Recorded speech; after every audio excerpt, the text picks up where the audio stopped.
going, everyone? Welcome to Pangeekery Podcast, a live weekly video podcast celebrating all things geek from an all-diverse perspective. And we talk about TV, film, video games, comic books, everything, covering all the nooks and crannies of fandom.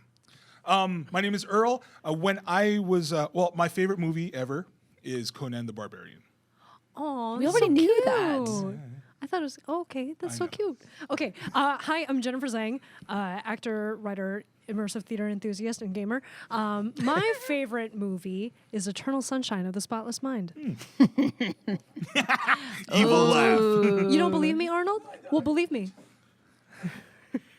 Is this me now? Oh, okay. Hi. My name's Andy Lowe. I'm the new guy. Walter's been replaced. So. And what was your favorite movie? Gosh, that's hard.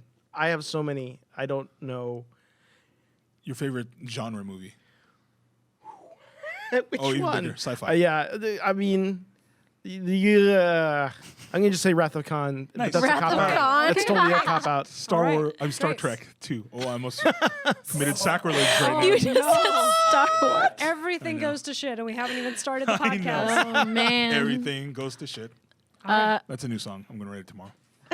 Hey, guys. My name is Caitlin Faye, and I'm an actor, singer, writer, and director. And my favorite movie right now is 500 Days of Summer. Come at me, bro. Oh, man. We've had Come at me, discussions Jen. of this. Me this and movie. Caitlin have debated about which is the better She doesn't movie. think No, I don't know. 500 Days is high art enough. Not enough for her. Not enough. So she likes I fart on to. She high likes art. to. Hey, high farts. High fart. She likes very, to very high shit farts. on my fave movie. Speaking of high farts. I know, speaking of high farts.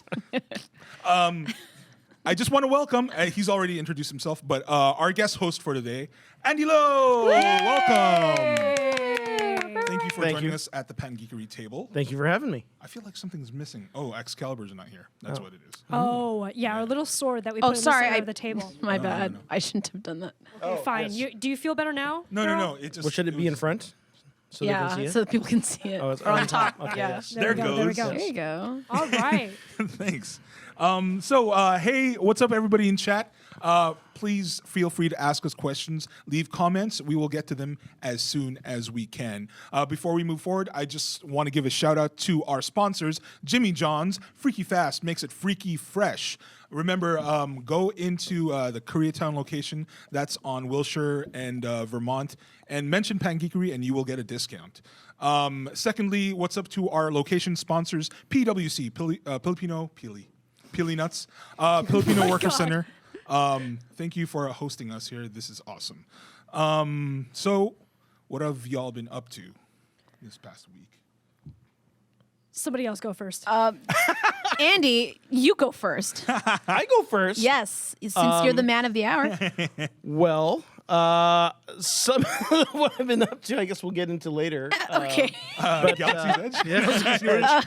Yeah, I'm actually a big Disney and Imagineering nerd, as well as a Star Wars nerd. You have to be like and the so- world's preeminent expert on Galaxy's Edge right now. Apparently so. Oh, there's so many folks out there. I don't know if I can, trod on others. But Right. yeah, I am an avid pass holder of many, many years. Got it. And yeah, actually, the end of last year, actually, I took a trip to Tokyo to finally go see Tokyo Disney Sea, which has been high on my awesome. bucket Snap. list You went to Disney for Sea. years. So that whole immersive design is a big thing for me. So it's Right. very exciting to see kind of what they've done with that land. I heard they take like a different approach to it at Disney Sea as well. They do, and actually, you can kind of see the psychology of how you approach immersive design Right. in Star Wars Land and Disney Sea is very different to have. So you get that contrast of kind of the first park, the first Disney park and Imagineering Design Park, and what that design methodology was to, what the current is. But Right. yeah. We'll Yeah, we'll we'll come back. deep We'll dive unpack into that that. later. What is yes?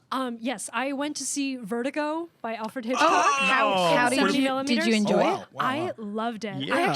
I got a lot of I got a living fantasy. This thing happens to me sometimes when I watch a movie. I'll fantasize about a performance I want to do or a story I want to write, but I'll be living them both simultaneously. This inner world could be so rich that I could be crying at something totally unrelated to the movie while I'm watching the movie, and that's what was happening to me because I was really inspired by the noir aspects of it and the building of suspense. I was like, I got new thoughts about the Frankenstein piece that I want to do. Ooh, will you very, revisit very- it? Interesting. I mean, it's always been a passion project in my heart that I've Cool. always wanted to make. So that's cool. And then I saw The Farewell, which Oh, is right, right, lovely. right. Cried, loved it so much. Everybody should see it and make it excellent It's a film, great movie. actually. Yeah. make it go be in I'm even going to gold call it a open. film, not just a movie. It's a film. Excusez-moi. Tis a film, sirrah. yes. The film. Go watch it. Yes. Indeed. I saw our movie following Jamie in Santa Ana at the Frida Theater. Jen You went wasn't to there. the She was. Frida? Yeah, I was it played at the Frida. I love the Frida. Okay, so really quick, funny story. I came in late. I came in just as following Jamie was starting, Right. and the rest of the films that played there were, let's just say, not the best movies in the whole world. Damn. Sorry, no. Let me just say, I'm not High trying and to toot mighty. my horn. We make but, one film. But okay, hold on. Wait, let me just tell you the story. The last film in particular was so freaking bad that I fell asleep at one point and I woke up and it still wasn't over. And so I had brought my roommate, my roommate Miriam. She came over and she turned to me when the movie was over and said, "What the fuck was that?" And she didn't know some of the filmmakers were there. So I said, no. "Shh, Miriam." She goes, No, seriously. What the fuck did I just watch?" She goes, "I have so many questions." And then the girl right next to me turns to us. She was the lead actress in the film. my And she goes, "I can answer your questions." I can answer them. She had this like creepy She sounds high like baby that. voice. Oh no, I hope they And- don't find you on No, this I hope so podcast. too. But They're like watching right now. Yes. I thought it was a voice that she was putting on, but it was her real voice. And my roommate like got so embarrassed that she excused herself, and then I had to sit next to her the rest of the Oh show. no. Which film festival is this? It wasn't even a film festival. It was just like a showing of like 7 different short films Oh, put okay. together. Yeah. Oh. So So it wasn't curated. no, is it what you're wasn't. saying. The filmmakers themselves curated it. Oh, yeah. okay. Got it. So that was fun. Nice. Okay. Earl. What about you, Earl? I honestly didn't do very much this week. I listened to a lot of podcasts, the same ones I'm listening to now. Wolverine, Lost Trail. My dad wrote a porno. I thought you were trying to say your dad Wait. wrote a porno.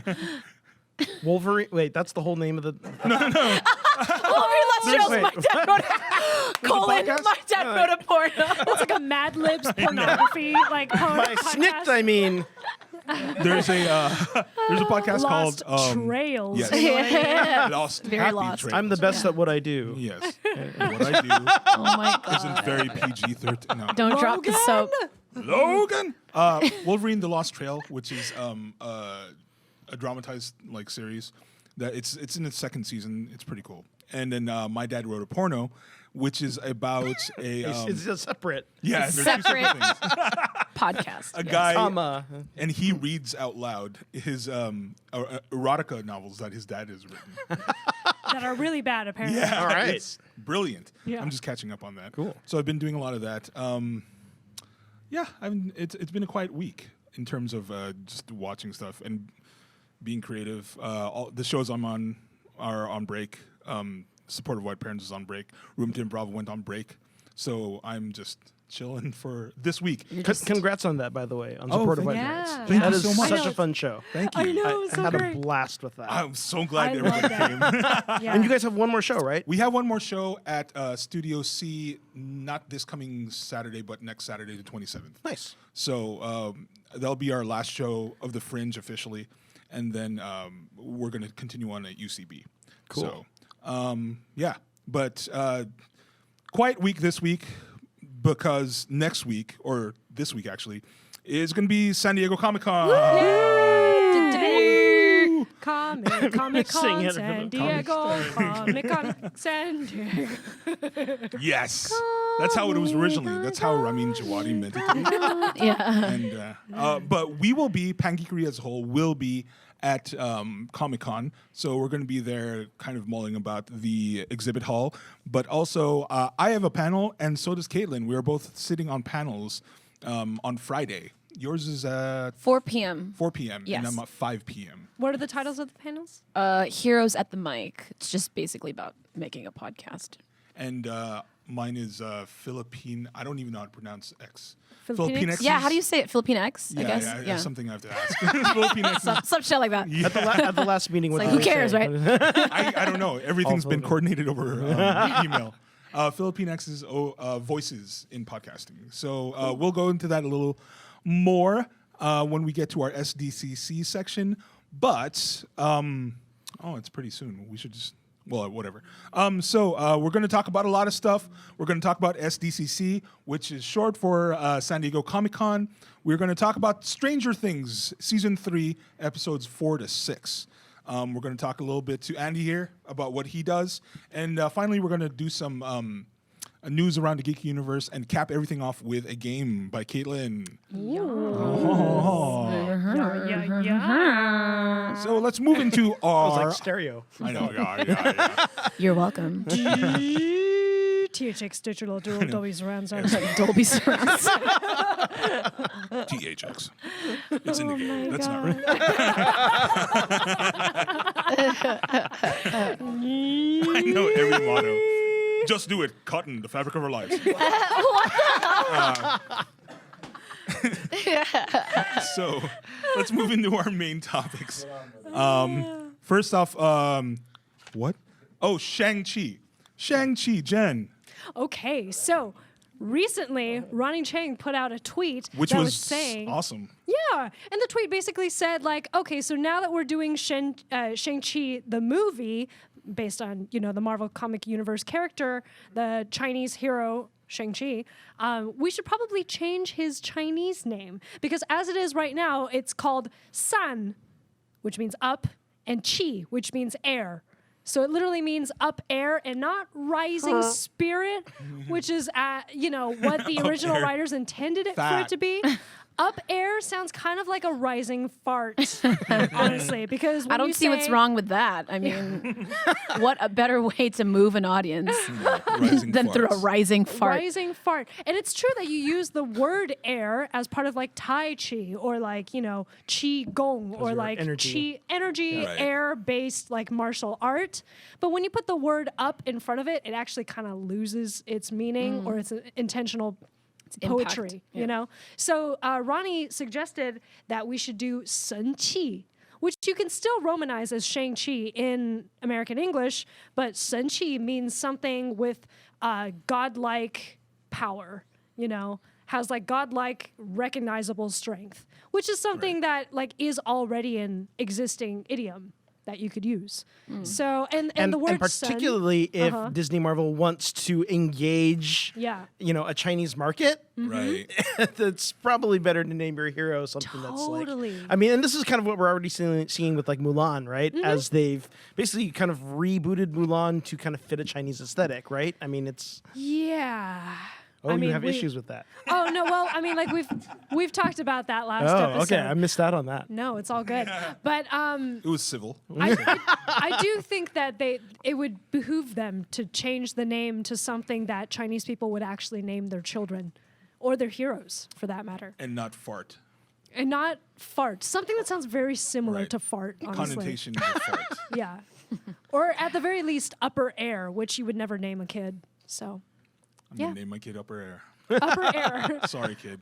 God forbid he becomes the lower air. Oh gosh. He's the burp air, and lower not the air. fart. Well, his kid brother would be lower air. Right? lower Then air. upper air, lower air, middle air. Yeah. Nice. That's... hopefully Disney, takes a suggestion. ABC Disney takes a suggestion. And I don't know. It sounds cool. I retweeted it when I saw it. So I Nice. was like, this As is did good. I. Good info. Yeah. So... Again, welcome, Andy. Yay! So Jen, Yeah, I'm going to introduce Andy Lowe. He's The here in pixels on person, that. but his headshot is now relayed on our It's TV like high screen, res. which is like a very apt meta-narrative, I think. So we're going to talk about him while he's in the room, which is why the picture is up there. If I were to give a PowerPoint presentation on Andy, it's that he's worked in the theater canon for a long time. So I'm old, is what it is. Basically. He's Nothing wrong with currently the production manager at East West Players, as well as a casting director. He has previously worked at La Jolla Playhouse and has started his own theater company, Chinese Pirate Productions, in San Diego. As well as Asian American Repertory Theater. As well as Asian American Repertory Theater. So he has self-produced many different shows.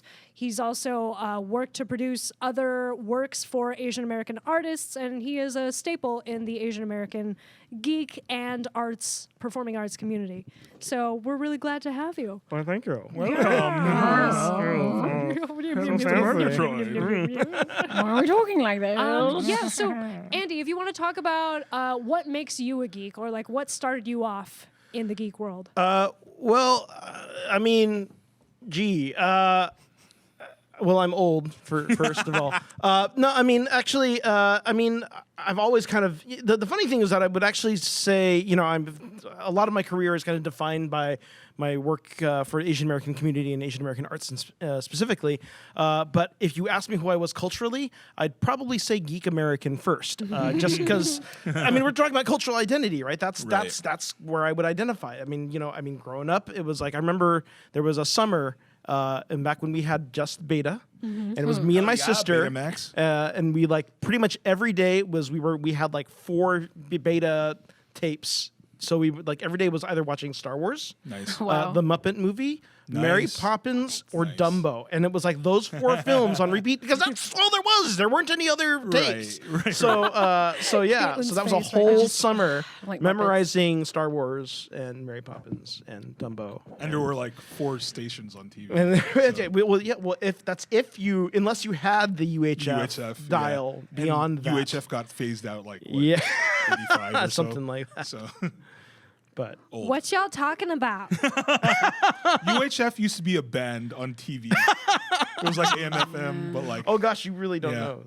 so. I don't know what you. So okay, so beyond channel 13 Okay. was Right. UHF. It was basically a different wavelength on Yeah. which they broadcast. It's like you adjust your tracking and then you get. no, it's So a channel no. selector as well. yeah, so you had 2 traditional- dials. You Wait, had one what dial happened that to went, cable? Like was no old-fashioned. cable. There was no cable. What about the antennas?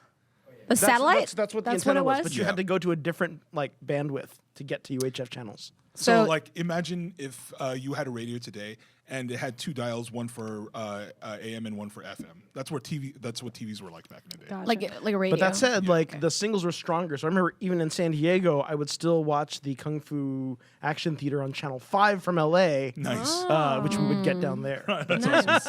So what was your first fandom then? Probably Star Wars. Star Wars? I mean, yeah. Just as far as like, I mean, it was kind of so defining. I mean, of course, I eventually get into comics and Star Trek and everything else. But I mean, that was really was that first summer with me and my sister memorizing line for line. Did you watch the Star Wars films in theaters when they came out? The first one I did not because Okay. that was yeah, It must no, have been 'cause like 2 or something. Yeah, it was like that. 2 or 3. Yeah. But I do remember like being very excited to see Empire Strikes Back. Nice. Whoa, okay. In the theater, So you're and old. I You were cried. They had to legit. carry me out of the theater. It's a very famous story of like I'm apparently was whimpering through the whole film. Wait, what? Through ESP? And then we got to the point where the hand gets cut off, and I'm like, ah! And my dad is just letting me out of the theater. And Andy apparently I was like, Lowe's "I little like bitch." this movie. Imagine, man, watching that as Oh my that god, young, too young. and watching the hand just yeah. fly off. Oh Yeah. And no, just, yeah, it was traumatizing. I remember being pretty horrified, but not crying horrified. like just that entire. I wasn't a scene. little bitch.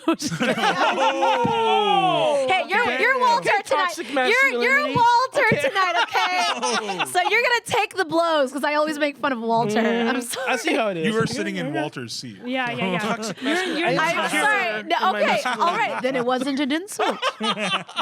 Fair game. man. Yes. Oh yes.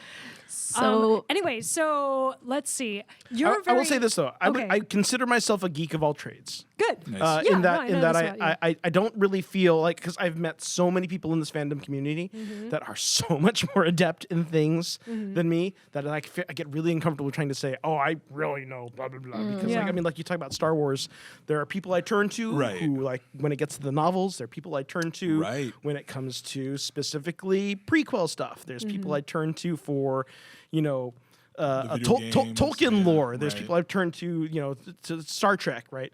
Yeah. So far, I'm the only person a lot of people turn to for Transformers lore, though. So that's No way. That's Sorry. so that appears to be the one I can own. that's your shining piece. I know. You just made Earl sploosh a little bit. Yeah. I just saw a photo of a new Unicron toy that's did. being, That he's seems like, crazy. yeah, They're oh, it looks crowdfunding really it. so good. Oh my god, that thing is nuts. Caution, wet floor. Look it up. Well, after all, You're in the it was splash just zone, Prime guys. Day, after We're in the all, splash was, zone. yeah. And I till post- all are one. till all are one. Oh my to god. light our darkest hour. Holy shit. You got the touch. Oh my god. God, What just I don't know what's going on.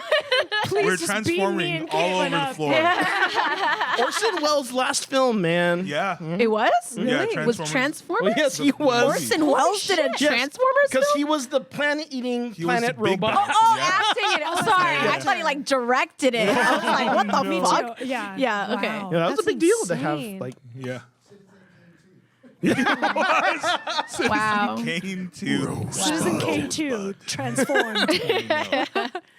Oh man. I So thought you were made of sterner stuff, Megatron. Now you got him Wow. Oh started. god. God, the puns will never end. So you're very involved in the theater making world, Yes. as far as like not just like conventional theater, but also like what is it called? Themed entertainment. You know what I mean? Because like that's very much wrapped up in your knowledge of Disney. Yeah. You know? So like how do the worlds of like themed entertainment / like theater blend in or like draw from your gifts as a theater person? Well, you know, and Or so as a geek, I should I mean, say. the interesting thing, I mean, themed entertainment or, you know, theme parks or whatever, I mean, it's still theater, right? The amazing thing is it's all of these mediums, right, are just about telling a story. The fascinating thing to me about immersive design specifically is that you are the protagonist, right? So how you progress a story with basically visual Easter eggs or visual cues is such a wonderful, amazing, fascinating thing. And just watching just kind of the progression of this art, because it literally was invented by the Imagineers in 1955. So, I mean, you know, just kind of seeing how this has evolved is still, I mean, it's still a lot of basic theatrical design principles that are taken to a gigantic scale, pulling from, you know, film, right? It's because the camera is now your eye, right?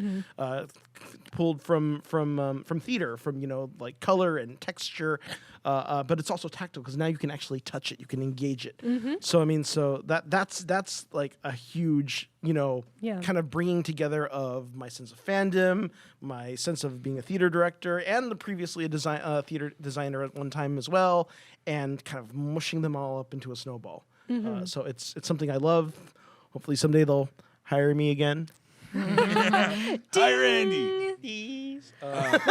So then, like, you know, this goes back to how like important immersive theater could be for the future of the theater community, you know, and like theme parks and larger franchises, like you mentioned, are picking up on that and about how important presence is in telling the story. Maybe like placing you as the protagonist of, say, like a video game, you know? Well, I mean, that's the thing, right? I mean, this is something that was, I mean, to a certain degree, actually, this whole idea of where we are at now in terms of, I mean, back in the 90s, they referred to it as the new economy as the experience economy, right? Exactly. And this was pioneered by theme park designers, right? This idea that bringing home a commodity or bringing home a souvenir is not the same as bringing home a memory. Right. And bringing home a memory, an experience that's something that's kind of tactical, that is personal, has so much more impact and value. Which is why we're kind of into this whole Instagram world. We Right. want mementos that show that I was there and I experienced this. Right? And it goes back to the liveness of theater, right? All these are kind of like intertwined.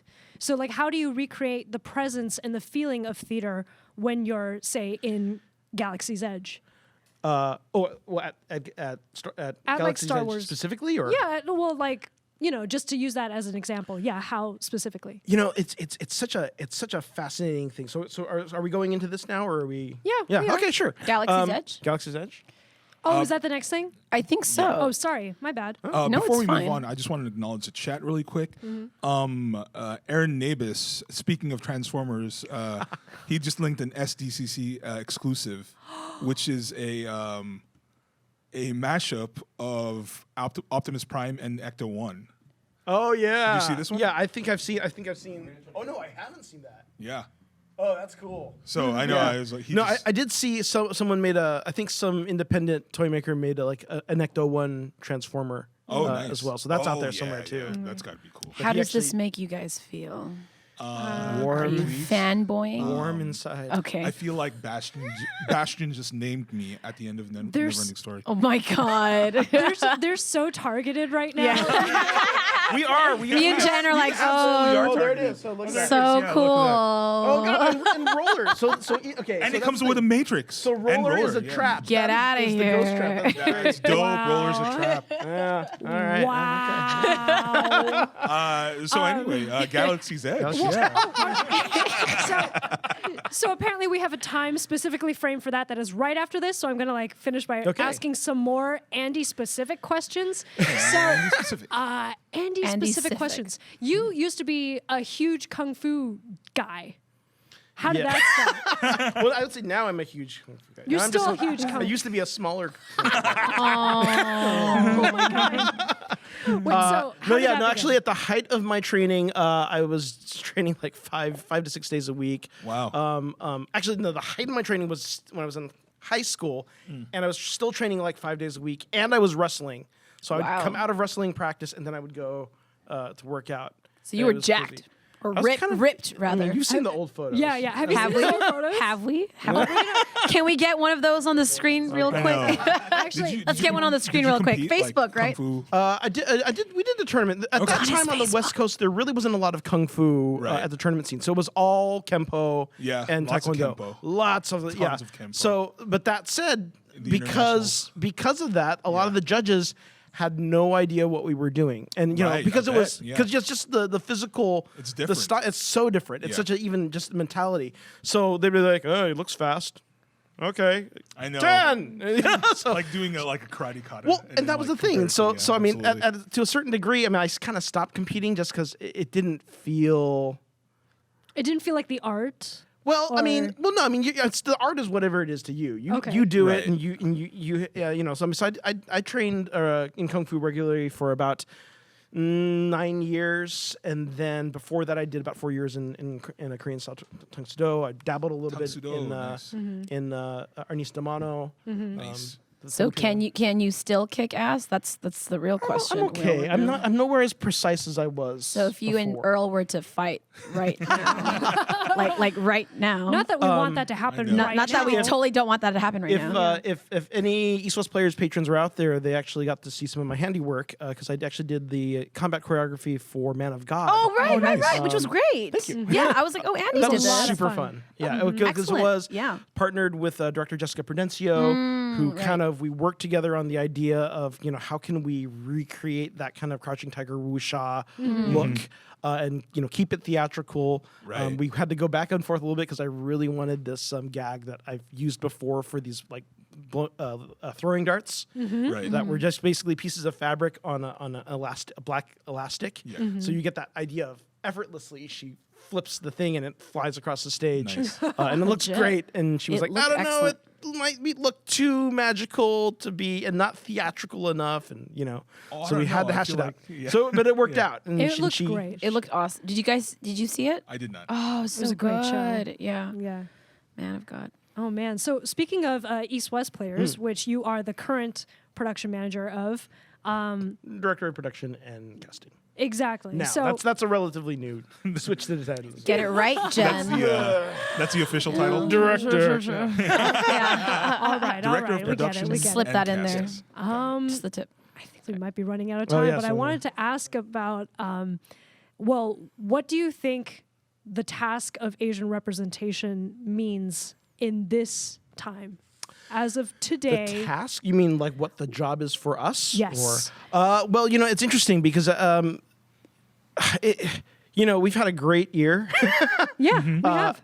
But, I mean, for me, it doesn't mean anything yet. It's great, Same. right? I mean, I remember back, so I actually founded my theater company in San Diego Asian American Repertory Theater, back in 1995, and that was a reaction to a boom back in those days, because at that time we had the Joy Luck Club, I was gonna say, yeah. Dragon the Bruce Lee story, Yes, we sir. had Vanishing Sun on TV, Right. we had Russell All American Wong. Girl. So that was Yeah. that was huge, and and honestly, for me and a lot of other actors in San Diego at that time, Yeah. a lot of people were working because either there was the Chinatown episode of whatever show was shooting, there was the true, though. It Yakuza, totally is. The Yakuza episode of episode. that. Every Right. year there'd be someone would do a Chinatown Vietnam, or Vietnam war story. story. Yeah. And then there was also Vanishing Sun, Right. and these other things. And then I earned my SAG card on a show called Nightman, which was based on the Malibu. Nightman, yeah, I remember the Malibu comic. Yeah, right? yeah, absolutely. So we were all working a lot, right? And that was the thing was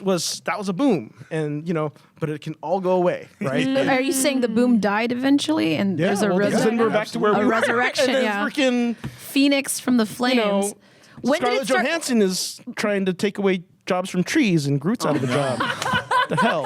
Oh, ScarJo. Targeting But the galaxy. When did it start Garden like Mother Willow's petering screwed. out? What? When did it start petering out? I mean, what did you say? Like I would maybe say- like early 2000s? Yeah, early 2000s. It They was were- kind of like this dearth. Of, Well, because what happened? I remember, I think the thing that really clued me in was around that time was when Better Luck Tomorrow. right? Yeah, Because 2002. there was suddenly a boom in Asian American film festivals. There was. right around that time, Charlotte and it was Sometimes, suddenly yeah. all these people just trying to go. Well, we can't. In spite of a lot of people started getting into the industry, Right. and then they had nowhere to go. Right, so then Because they of the started making their barriers. own stuff. I mean, the story of BLT is amazing. Justin BLT. Lin, basically taking out like 10 credit cards to fund Oh, his right, film. right. Yeah. Flip side happened. Like all that stuff, but like I can very distinctly remember when I started acting, which was 2007-ish, 2008. That the breakdowns by the time I had started submitting, the breakdowns were back to what they were Yeah. in the 80s. wow. Yeah, It was- I couldn't it get was- anything. Yeah, it was like Kung Fu Master, Scientist, Best Friend. Yeah, all my over again, theory, I know masseuse, we're running yeah. out of time, but my theory for that is that like the 90s became known as this period of, there's like a Disney Renaissance where you Right. have multiculturalism being the issue of the day, and Right. people saw it as cheesy, kind of like that Cinderella adaptation with Brandy Montalban? and Yeah. Paolo Montalban. Oh, that's right, yeah. And then people started cringing, like, well, this looks weird. It looks like they're trying too hard. It looks a little too SJW. So then there was like, it kind of it rebounded to like backlash. there's a But backlash. you know what? No one freaked out about Brandy and Paulo. the way they freaking out now, man. know, it's yeah, so people weird. be tripping. Yeah. I don't know. Not my Ariel. Come on, guys. Come on, Y'all guys. She's a tripping. mermaid. But I mean, like, I'd like to be optimistic in thinking that the reason why people are more outraged at Ariel now today is because there's a real spark in people now to actually make diversity happen. they feel So they threatened. feel threatened. Right. That's Yeah. precisely the reason why. Whereas they never did before. Before it was just kind of like, oh, Brandy's doing an offshoot of like Cinderella. Cool. Right. And it wasn't even actually Disney. It was the Roger and Hammerstein. right, it was the Roger and Hammerstein version. Yeah. But I mean, to me, like, the real big thing, right? I mean, I remember like for years, as long as I've been doing Asian American theater, it's always been a big push for we need the writers. Absolutely. And you know what? For me, at some point, I hit a point where like selecting plays for Asian American Rep in San Diego, I read so many good plays that were not getting produced, or they were getting produced once because the grant was good for a world premiere, and no one was getting second productions. Right. So for me, it just kind of in my head, I like, you know what? I don't need to be another writer in this pool. I need to be a producer or director to start lobbying for this work. And I think we're still there, right? And you can see it, like, you know, the networks that are doing really well in diversity, they've got a lot of pipeline programs, and the producers are there. The diverse producers are there to champion that work. Absolutely. At other company networks, like say CBS, where it's maybe diverse talent but not diverse executives or Right. producers, it's all like they're casting an Asian person to play Jack Smith, and the role is not really written for them, and they're kind of cramming themselves into a generic role, which is both good and problematic all at once, right? It's like the good thing about this time as opposed to the 90s is that there's actually the infrastructure for this to move forward. Before we do move on, and I'm sorry, we do have to move on, I do want to say that speaking of theater productions that got like one run and then didn't get to get produced again, I totally want to see a production of Be Like Water again. Oh yeah, I that's really- a show I heard so much about. Oh, it And went up Caesar at- Cipriano, Yeah. who I heard was fantastic. He's in it. great in it. Caesar, we Yeah, know yeah. him. He was Bruce Lee, and he was apparently Wow. fantastic. He was fantastic. It was great. Dude. And it was a great play. So, but we're going to talk about Galaxy's Edge because Andy knows all about it. He Caitlin? sure does. So, Andy, Yes. word around town is that you've been visiting someplace, Some galaxy mildly. far, far away, but We've been watching you. very frequently. What? Just the edge. Just the edge. Just the edge. Just the edge, though. But just the edge. Zing. Yeah. Do tell. Never let the galaxies touch. So, Star Wars Galaxy. Across the streams, man. Star Wars Galaxy Edge. You know, this is an amazing. So this is kind of what I was talking about. Was, you know, I'm an avid fan of the Disney parks. I could tell you all kinds of like the history of all these original attractions, the way they kind of control sight lines. When you get to Galaxy's Edge, it is so fascinating because it is literally all the tricks they've learned from doing all of these more modern contemporary things. It's like, you know, even when you go to Florida, it's newer, there's more design there. However, you can kind of tell where they cut the corners and where, Right. you know, and then you go to Tokyo, right? And you go to the Tokyo Disney Sea, and the sightline control is amazing. One land leads you to the next thing, and there's always something that kind of leads you forward, but you're always in kind of wherever you are, whatever time period you are. The level of detail to kind of just where the sun is in the sky. Right? So like there's an area called Arabian Coast there, which is kind of like, you know, kind of like the Aladdin area. But it's they're conscious of the sun sets this way, so there will only be windows facing the sun, Right. so that you will always be in peak sun and you will always get high reflection. So even though it's cold in Tokyo, Right. you are getting peak sun and peak blinding sunness. And when you're indoors, you'll constantly be lit under like latticed light sources. So you're in this space where you're aware of shade. Right. And all of that sensibility and design is in Batu, right? They have basically gone around the world to all of these kind of exotic marketplaces and recreated kind of this kind of pocket world which pulls from various different kind of exotic, I hate the word, locales. Right. But it really creates this experience where you forget you're in Disneyland.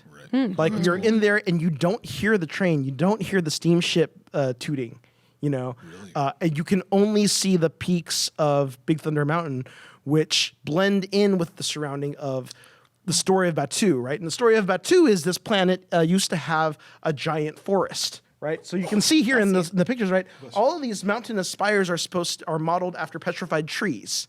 So the idea that there was an ancient Wow. forest that all kind of through mineral rains and whatever, like, became these giant, Fossilized the trees. fossilized Right. tree That's tight. mountain ranges, which, create this very rocky terrain that is perfect to create a safe harbor for smugglers and spaceships that are trying to not be found by the First Order or whatever.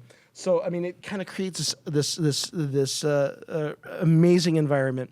The interesting thing is versus the rest of Disneyland, which are like. There's a peak to a mountain that draws you towards it and keeps you going, and there's trails that lead you there, and you might go into a store, right? All of that kind of theming and story, or forced perspective scale facades are designed to kind of be places that kind of put you in the mood of I'm now in Switzerland and I'm going to go on the Matterhorn, right? Right.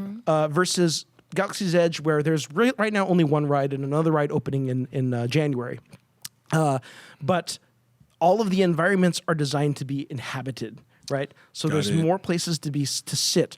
All of the all the stores are now part of the story. There is a full Ithorian animatronic that sits down and stands up and goes and counts money on an abacus. Right, Is he on a giant track? abacus. No, I haven't been able to sneak and look, but he's on some kind of thing that allows him to stand up from his chair. Walk and turn around or amble, whatever, and then go to a giant abacus on the wall and count his money. That's cool. Right? Wow. And this is part of the store experience, right? There's all of these little things, all these little details that keep the world alive, and everything is designed to be inhabited so that the experience, the inhabiting the space is an attraction in and of itself. Right. That's what makes it immersive, right? Absolutely. Like every audience member is at once a participant as well as part of the world. And the amazing thing is, right, because of this, right, this is represents maybe about a 20% expansion to Disneyland's land, right? Mm-hmm. But its capacity is so much more because even though there's only one ride, and the ride's right now only at tops getting about 60 minutes wait time, 30 to 60 minutes. That's not bad. It's not bad at all. Yeah. But because there's so much attraction to just living in this land or visiting these shops, they've got the Toydarian toy maker where all the toys. Yes, I'm a Toydarian. I don't analog. This is the fat dude who stereotypes. flies. Yes. Annie, you come back. Everybody in prequels.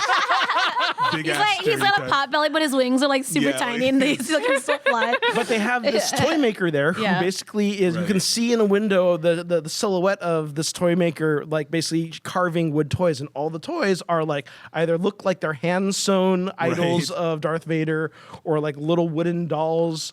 Or dice, it's all of this kind of handcrafted, like a local merchant, right? Everything is in the story that way, right?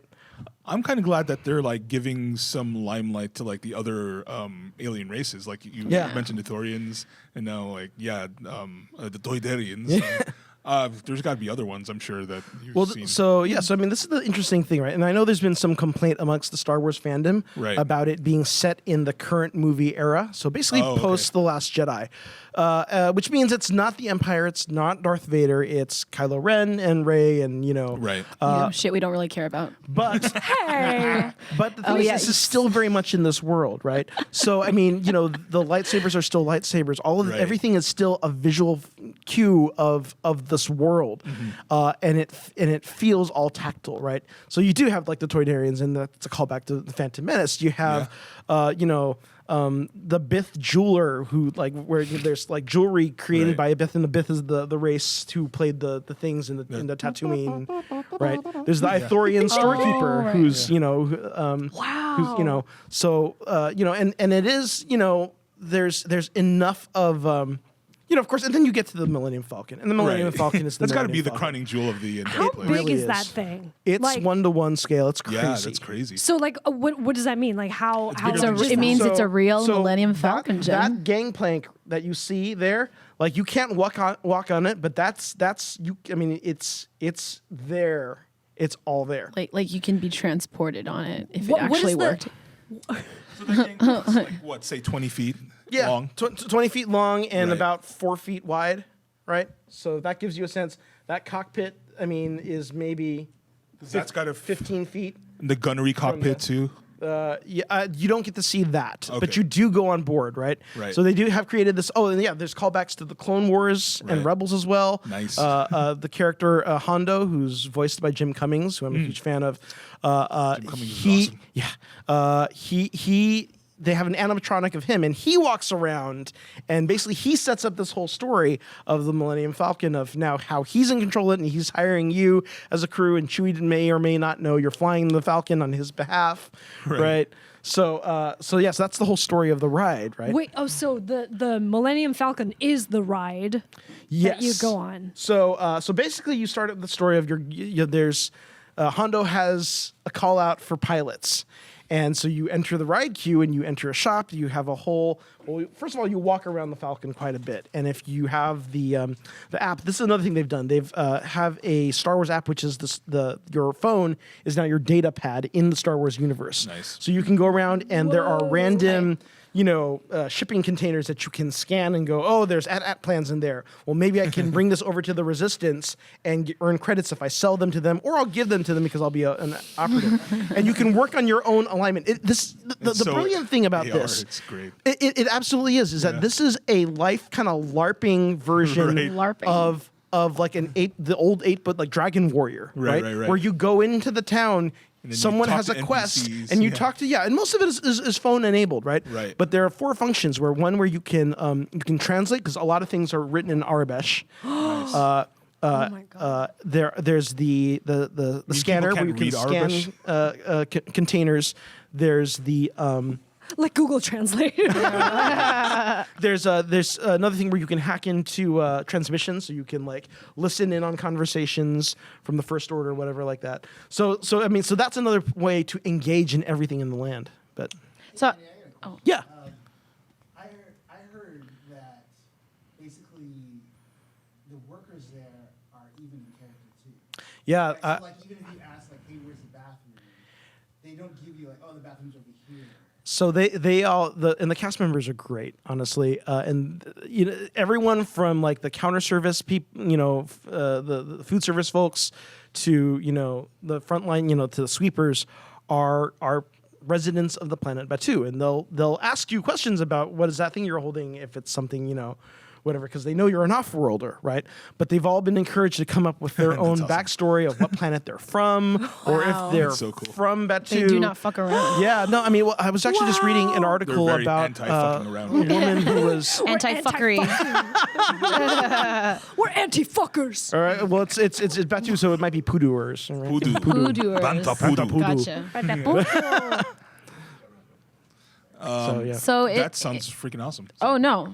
I was just gonna say I'm gonna take a gander. It sounds like you like this place. I do like this place. How many and times? I'll say this too. I mean, there was so much worry over how packed this was going to be Yeah. Right. that there was no one in the park right now. my Oh, It is insane. snaps. Well, so I go mean, tomorrow. literally, like I was there the other day. The wait to get into Peter Pan was 25 minutes, Whoa. Wow. and everything else, like in like Disneyland proper, is about 5 to 15. Wow. Because TFO. and this is 2 things. It's one, it's people being afraid of the crowds, Right. And 2, the pass holders have all been blocked out in advance of Disney being afraid. Right. And it's gotten actually kind of backfired a little bit, because now they're starting to cut back on cast members a little bit. Right. They've cut back on some of the entertainment offerings. So hopefully things will pick up a little bit once the pass holders are let back in. It's a blackout. But for now, honestly, this is the best time to go. I mean, honestly, I have not seen the park this like navigatable. Wow. In years. And if anyone has friends who are pass holders, there's a deal right now where pass holders can bring up to 3 friends for $99 each. So Well, I think our producer should just buy tickets for all of us, and that'll be that. That'd be great. Like right Yeah. after Comic-Con, we'll just Right. do Yeah. that. Right after. God, Right. I wasn't super excited about going. I was like, I'm gonna wait. Same. Like I I'm did kind for of Harry pumped Potter. right now I know. after God, now I wanna listening to go. all of If- it. if you want to see more pictures, I mean, as you can attest to, I post a lot of photos of Nonstop. Disney. I I've do heard, see them. I've I heard. look at them and I'm like, I'm not gonna look at these because I'm gonna get jealous. I'm gonna. But yeah, I'm the gonna move Instagram on. is at Chinese Pirate. The I is a 1. Yes. Which eye? In Chinese Oh or yeah, pirate? in pirate. Thank you. Chinese P1. Chinese. Chinese pirate. Chinese pirate. What does the So, Chinese pirate say? L. L L. R. Because they mix up their L's and their R's. Okay. So It's a brand. going on to other, I guess, Disney properties. They just announced that Marvel is going to be back in Hall H for SDCC this year. And we are going to be in SDCC. Yeah. San Diego Comic-Con. For, well, I mean, we mentioned it earlier. I'm going to have a panel. So is Caitlin. Mine is right after hers. It's going to be off-site at the San Diego Public Library. But we are all going to be there. I think some of us are going to be there, right? The crew too. But we'll be there, and we're going to be walking around, just experiencing things. This is actually the first time for both Jen and Caitlin. Tis. Are y'all excited? Wow, I was going to say something, but I'm very excited. Whoa. What were you going to then. say, Caitlin? Nothing. Oh my I am gosh. eager Right. to pop that cherry. To pop that cherry. Oh Have my y'all- God. Con cherry. So you've never seen like kind of a con of this magnitude, have you? No. Of this size? Well, no. No. I no. don't know what to anticipate. Size match. Yeah. Andy just says size matters. Oh my God. I can only please. imagine. It's how you use it. Okay. Yeah, thank you, Jen. anyway, Thank you. Thank you. What are we talking about? We're exactly? talking about cons, you pervert. Hey man, I just told my God. shaft. So, I know. Shut your mouth. I actually got a free ticket last year. Ooh. Yeah. And You know about this. And and then like I got cast in Caitlin's production, which she was directing. Was it really my production, though? No. Oh no. I did. I just wanted her to myself. I know. I planned for us to pop those cherries Well, together. This is all a long- Together a long as game. one. The thing is that the Comic-Con from last year took place on the exact same dates as our performance nights. Yes. So it Oh was my utterly gosh. impossible. Right. I was very I mean, it was sad. possible. Our producer just didn't want to let you. Well, she it didn't was want to risk possible- it. Yeah. It was possible for me to like maybe slip out and attend preview night and then Yeah. come back in time for the first show, but that would have Right. been pushing it, honestly. I would have let you. Thank you. I look Yeah. forward to hearing your guys' impressions Right. because God. it really Oh. is an experience. I mean, it's like We'll give you the play-by-play. I mean, here's the thing. It's like this is Nerd Pride Week, right? Yeah. I mean, it really is. I mean, Nide Week. and you know, I grew up in San Diego, so I've been going. So God. you've felt it on the local side, like Oh as a yeah. local. I It's mean, just and like- there's a part of me that it's like disruptive. laments Yeah. that con has become what it is, and I can't just go Right. and look at back issues anymore. But, Didn't it used to be like $8 to enter at one point? yeah. Oh, super cheap. like What? basically Yeah. free. Yeah. like in the like when I was a 90s? kid, yeah. No, I mean, not- I think the yeah. first time I went was like 89 or 90 or something like that. And Not that was not even that long right- ago. That was like Not even right long ago. before Batman. It was the first time I 89 went. Batman? 89 Batman. No, Which because is, my friend what, who's my age said he remembers when he only had to pay $8 to get in. So it can't have Wow. been that long ago. I remember the last Yeah. time I went before the boom happened was the year that Twilight went to con, and I paid $60 for all 4 for days. this. But even back then, it was only $60. Yeah, it was only $60. So, like, and this 11 was, years like, ago. 10 years ago. Yeah. 11 years ago. Because really, the point where we're at now, where like all sold out in an hour, Right. and they need the new that's and only the lottery system. really been Wow. in probably since 2009 maybe. Yeah. Yeah. I mean, it was crazy then still, but I Now mean, to the it's point like, where they needed to find a new Right. vendor who had to build new servers in order Right, to handle their exactly. sales. Right. Like that's a new thing. And not everyone who wants to buy a ticket can even purchase one. You have to Exactly. enter the Right. lottery, be selected to be in the room, and you have to make the purchase at the exact right time. Otherwise, you get logged out of the lobby room. Well, and this is the amazing thing that where we are now, right, is that it is big enough that it has completely gone beyond the con. So, Right. like, I don't have a ticket this year actually because my pro credentials right, it were lapsed, not, right. and they lapsed a little bit. So I'll be able to go next year. Dang. However, Yeah. like I still like if I didn't have to work that weekend, Right. I'd still go because there's still so many things you can do. There's so much. Like the amount of like external activations Mm-hmm. at this point is like what Andy said, you don't even need a pass. You can just walk around and see a whole bunch of stuff, because a lot of stuff that they used to do inside the exhibit hall is now outside. Well, and also a lot of the stuff they can do once they realize they're doing offsite locations, Right. stuff they could never have done. Yeah, inside the hall. Right. A lot of these are immersive activations that are like, like what was it last year? Was it last year they did the Westworld thing? Which was like they literally like blindfolded you and threw you into a truck. And Oh yeah, it was crazy. Oh, I love that They shit. used to leave. They would leave little manila envelopes all over the gas lamp, and then people would pick it That's up. And tight. like, what's this? And then you would Yes. open it, and then they would have to, lead them to like either Westworld or I think, was it last year that was Blade Runner? I can't remember. Oh, The years Or kind the of year got together before, for me. possibly. Yeah. 39, yeah. So, oh yeah. 2 years ago, I went and I did the Blade Runner experience. Yeah. Oh, you did? That's what I thought. And that was the same year they did the Westworld, and I tried to go to both, but the Blade Runner one, Was I waited 4 hours. Yeah. What the Was it worth You know what? Here's the thing. And it was so fucking good. Here's the thing. I heard it was super cool. So I did that.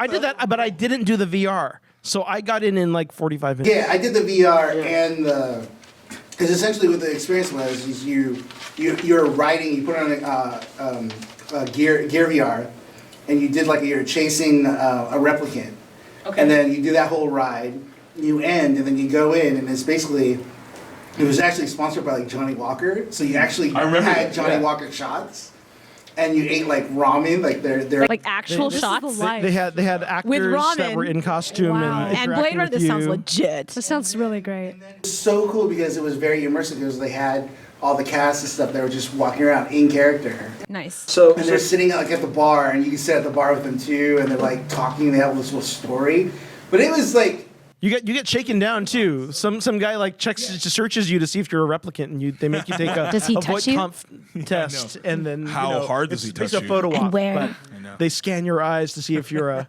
if you have emotions. Can I ask, what do you think me and Jen can look forward to this year, since we don't know what to expect? Okay. Well, there's a list here of activations. So here's some offsite events. Amazon Prime has their video experience when they're promoting all of their new shows. one I'm looking for. The Expanse, Boys and Expanse. There's a Batman experience, largest collection of props and costumes. That's located at the Comic-Con Museum, and that's another thing you can do if you don't have a buy badge. gifts That's for our actually friends. in the Outside of the gas con. lamp. That's actually in Balboa Park. Oh, so they're setting up the new Comic-Con Museum. God, they're all the way in Balboa. Which is How are we going to gonna be a get there? year-round Comic-Con, which is very exciting. Right. They're designing a whole new museum experience. A Brooklyn Nine-Nine experience, The Walking Dead and Fear the Walking Dead Dead Quarters, the Fox Fan Fair, FX Fearless Forum, the Good Place Diner, Oh. an HBO Watchmen cancel it? activation. Then they've got an exhibit about Jean-Luc Picard, prepping for the new Picard. Picard series. Superstore's Cloud9 pop-up, Twilight Zone experience. That sounds cool. Oh, gotta go that way. Vikings Battle Axe training and Warner Brothers experience. Oh, shit. Vikings Walk Battle through Axe. experiences featuring Pokemon, Pikachu, and Shazam. Okay. There's also tons of parties and stuff too. Right. What kind of parties? little They bit of range. I mean, everything. Sex yeah. parties. Lots of Perfect. sex parties. What? We get in for free. What did you say? Lots of sex parties. Well, that's the thing. Like a lot of these activations end up becoming locations for parties too. Like Yeah, I was gonna say, absolutely. probably one of the best activations I did was in 2008 when they did Tron and they were getting ready for, remember that. for Yeah. Tron. And so that's the thing. So I was doing the whole ARG Right. that they had leading up to that. So there's a whole thing where you're a hacker and but they led it up to an activation where they recreated Flynn's arcade and they had like 80s Yes. arcade cabinets and they had the Tron cabinet in the back where something would happen, the light would flicker, the Tron cabinet would open up and you'd go in. They had the lab set up and in the back you were then in the grid and they were Right. at the end of line club where they had some actresses who were there as characters walking around and had a bar set up, and that's where they actually did the party, for after parties every night. I telling love you. Tron. Comic-Con is crazy. It's like I bet, man. I bet. Yeah. So I did kind of do a little research. So if you look up the Hollywood Reporter, they have a great list of panels, parties, and activations, Right. which is where I stole this from. But isn't it too late to RSVP to the parties? Not to all of them. So, Okay. and this actually has a great list of links to where you can RSVP for some of those. Excellent. So, Jen, I trust you're taking all this I'm down. taking a lot of Well, I mean, notes. She loves to take notes, so I just let after I'm her. done with this, you can keep it. Or that, yeah, or that. Yeah. See, I'm at the point where like I've been to cons. You're an so old many- veteran. Yeah, and I'm just like, This is sissy stuff. I'll end up where I end up. Now, are there any Hall H things that you're looking forward to? Game of Thrones, Hall H. I just Oh, yay! Wait, do you think the actors are going to be there? Oh yeah, they'll definitely. Really? Well, What I day? mean, They're well, I mean, always- I mean, But this is Hall H we're Friday. talking about. Friday. So, I mean, wait, I have no, a no. VIP pass, right? well, No. yeah, Let yeah. me tell you about Hall H. So Hall H is where they do all the big panels. I right? heard. And the process to get into Hall H is you have to wait in line to get a pass to get into Hall H. Okay, but we can cut the lines, right? No. But someone People told camp me out. I could People cut the literally, lines. literally bring air mattresses Air and sleep overnight. mattresses. Oh, so you're you saying have we to can't wait- get in? You have to wait the day before.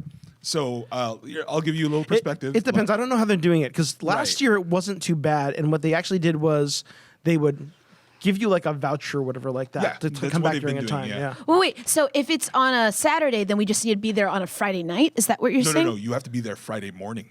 The fuck? Yeah. And just camp out all day? Just camp out all day. But we've got a panel to go to. Exactly. hang on. Yeah. So this is taking place Friday. The Game of you Thrones have and to the West. you have to Oh, sit so in we line on definitely can't Thursday. make it because we're not going to be there till Friday. We're not going to be there till Thursday night. Thursday night, which is, that's what You I mean. could try to you could pay like line waiters or something. But Wait, so you're saying there's no way? Like, It's you not- could. It's like it's always worth going to check because Yes. like here's the thing that there are some things that will not draw as big of a crowd. but it's Game So of sometimes you can Thrones. get lucky, right? So Yeah. Game of Thrones will probably gather a pretty large crowd, but if the thing before it is like low, then you maybe can like get into the slip final in. before, maybe. and then like camp out there. But the way it works with Hall H is like you get tickets for the day of, not for the individual panels. So you and they don't clear the room in between panels. So once you leave Hall H, you're in there for the entire day. So your best bet is to get into the line on Thursday like afternoon, sit there and wait with the entire group of And people sleep there? until they give you the vouchers, which sometimes happens around 2 or 3 in the morning. Wait, Wait, Jen, we're getting there at 2 we're or 3 we're in the getting there at morning. like 2, 3 in the morning. Right. On Thursday. But by then, the line might be too long for you to get vouchers. You But know what it's I'm saying? not. We It's could worth still check it looking. out. It's worth worth checking. out. I'm Yeah. not saying that like it's impossible. I'm just saying that there have been instances where last year my friends were trying to get into the Saturday Hall H. They got into line on Friday 5 p.m. Okay. and they still didn't get a ticket. When 2 o'clock in the morning rolled around and they were hanging around handing out tickets. No. So- Like so when I do con, I mean I'll pick like this is the day that I'm just gonna try and get in panels. And, Exactly. And it's like and I'm not gonna get my heart set on any one panel. I'm gonna go. This is a day where the whole schedule has things that I might be interested in, or might have the big panel, and I'm like I could get into it or I could not. But at least if I'm gonna get in, I'm gonna camp the whole day because I'm never gonna get this chance you again. guys, Oh, yeah. bad news is that the Game of Thrones panel is happening on Friday at 5:30. PM? Yes. Well, Jen, we, I mean, we don't gotta be at no panel. I mean, unless right, like our panel, you can work yeah. Your some panel, magic mine's and at get 4. whoever your escort right. is to like escort you in through like. Right. Or it's just like, excuse me, guys, I got gotta a go. panel to attend. So here's some quick rundown of things that I found interesting. So Thursday, there's the Terminator Dark Fate panel. Probably the whole cast is going to be there, including Arnold Schwarzenegger and Linda Hamilton Right. and Mackenzie Davis. Friday, the Rick and Morty panel is going to Oh, be yeah, it's on. gonna be crazy. So that's another big one. That's actually in the Hilton. So not in Hall H. Steven Universe will be there on Friday as well.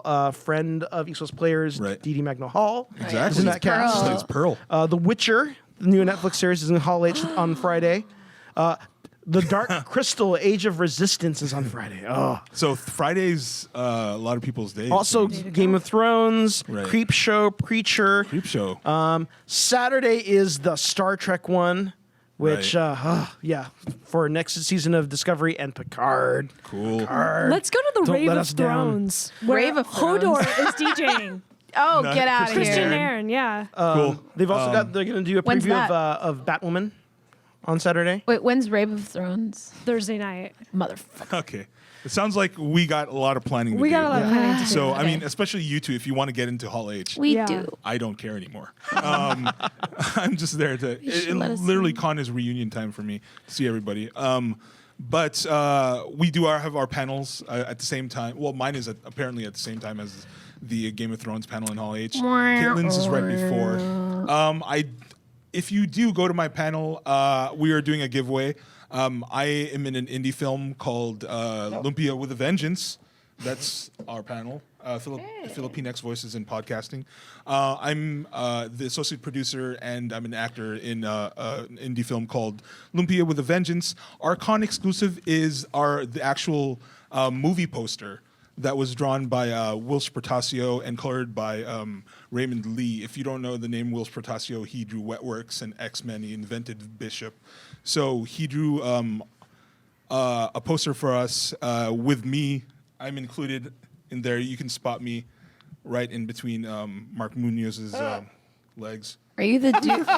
Wait. Where you What? belong. That's where I belong. So we'll be giving that Oh, there he away is. Okay. at the panel that I'm in. So if you're there, just hit me up. We'll figure out how to do that. But yeah, cool stuff. Moving on. And then your panel? Oh, my panel is just heroes at the mic. Right, there goes. Yes. Eye of the pink hair. Aaron Nabis is in chat, and full he said that he's in a panel with Caitlin. Yeah. Oh yeah, That's and, it. right. And Neil Halford, who's an old friend back when I was cool. running GamerCon. Nice. I know he's a designer, right? He used to be a game designer, and he also does radio dramas now. Actually, cool. he Oh, actually very cool. That's right. was just trying to work on a radio drama set in Japanese internment camps, maybe last year. Hey, Yeah, interesting. Heavy. he's working on that now, right? Pre-production. Yeah. Nice. So yeah, SDCC Tell him I said hi.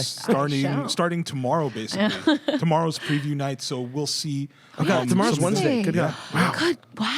Oh my So God, we'll it's see past people Wednesday. there So until sad. Sunday. Hit us up if you're going to be there. Hit us up on Pangeekery or on one of our socials, and maybe you can say what's up.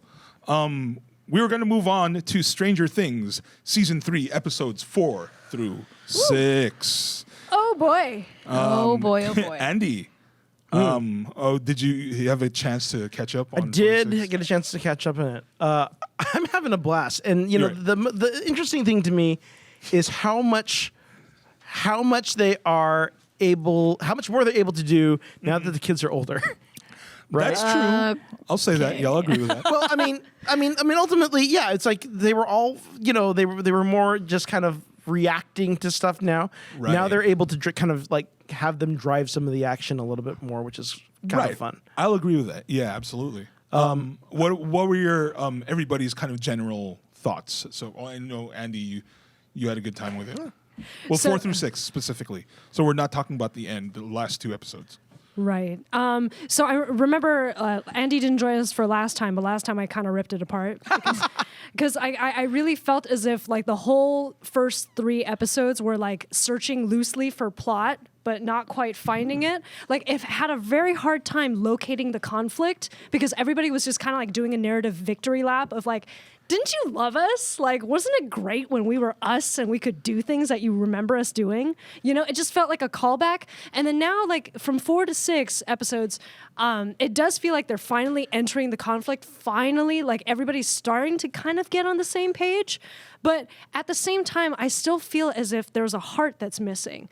You know, in the first 2 seasons, you had Will being the primary protagonist that is endangered. And so the entire small town of Hawkins is like charged to like bring back this child that they love. You know what I mean? In this season, it's more of a no one's really in danger. I mean, they participate in dangerous activities, but the real people who are in danger are people that we didn't initially like Billy or Heather, who we didn't even meet, you know? Like, there's even this moment, like, where Nancy is almost killed by the giant creature, and she isn't for some reason because she's saved at the very last minute. So you don't feel like episodes 1 through 3 were, because for me, a lot of that was just kind of like, okay, this is where these characters are now. right? I mean, and because we've grown an affection for everyone, we kind of, I mean, it does get us a little slow because we do have to check in with so many characters now, right? But I thought it gave a lot of time to go, okay, he's at the Scoops Ahoy. The kids are dating now and they're discovering their hormonal and all that, right? And That part I didn't have an issue with. I guess like the issue that I had was that they didn't seem like they entered the conflict smoothly. Really? You know, like Hopper especially. I don't know how much I want to unpack. I don't want to dominate this whole thing, but I just felt like people were reduced to like shells of what their characters were. Like Joyce in particular, who like her only driving motivation, which I will talk about for like episodes 4 to 6, is about why her magnets fell. She is willing to put her life, her Hopper's life, and the life of her kids. You know what I mean? Like, who cares about the kids for this? I think there was an impetus behind that, though. What was it? The impetus behind that was that she recognized it as anything that goes like awry, anything that goes different with the world is a sign that something further bad could be happening with everything else, with her son. Yeah. I think it's just it makes her ears perk up. It's like when a dog when they sniff something in the wind, like, oh, what is that? It might not be anything, but I should check it out. Okay, go ahead. No, it's fine. I haven't talked. Well, I was going to say, I definitely think that's what they were trying to do Right. because from season 1, Joyce has been aware of all this like kind of weird psychic electrical energy that Her has been intuition. surrounded Right. and intuition about her son, and she's suffered so much these past few years about her son. At the same time, Jen, I do see what you're saying. It's just that the magnets weren't working and the magnets fell. I'm sure there can be reasons in everyday real life. No, there's no reason for magnets to drop like that. Well, and also, wow. let me ask you this though. But did it not impact you when they go back to the side of the lab and you kind of get to the root of her anxiety, where she's like, remember, so there's the whole thing where she's coming back to Sean Astin getting killed, and there's her whole thing. There's this whole theme of who is able to move on and who is not able to move on. And Which part are you talking about? When When they they go back to the lab, and Uh-huh. she flashes back to when Sean Astin. Oh, right. Okay. Right, right. Oh, right. Bob, Okay. Gotcha. When Bob died. Here's the thing. Another thing is, why would a woman who has been traumatized in that same lab return to the same lab out of curiosity about magnets? You know what I mean? But So again, I it's don't not think it's just just about curiosity. magnets. Yeah. It's not about magnets. Magnets mean- are just like what it's coded to be. Like it's something far deeper than magnets. Don't they? Sorry. No, go ahead. Her retort during like episode 6, when she talks with what is the name of the guy who helped Nancy and Jonathan figure out the conspiracy I with can't the remember Russians? his name, to be honest. Remember Oh, the oh. conspiracy The weird theory guy? Yeah. Right. They go Speaks to their Russian, house, yes. The bald dude. right? Yeah. And then Joyce loses her shit. Remember Right. that scene? Yeah. Joyce Oh, loses her shit. That part was so forced. And then the culmination of that entire thing is she says, so I can figure out why my magnets dropped. But that was just them trying to be funny. That was them Right. inserting some humor. Yeah, but that's not. I mean, you've got to read past that. I That's see what just a you're line. both saying. Right. Like, I really do see what you're both saying. Right. I can sort of see why Jen's a little frustrated because the writers could have employed other means Right. of causing Absolutely. Joyce to become suspicious than just magnets falling. I get will say it. this. Yes. So your problem is not the magnets. Your problem is that there wasn't more than Enough, that. There Yeah. wasn't That- enough those are- motivation Right. for her Okay. to emotionally traumatize herself again. Yes, like maybe it has something to do with the love of her son, but Oh, it that was not absolutely made is. clear to me. I mean, It was super clear to me. To me, it came out clear when they get into when Hopper calls her out on. I heard that you're thinking about selling the house. That's something that people missed. Tons of people missed Really? that. Yeah.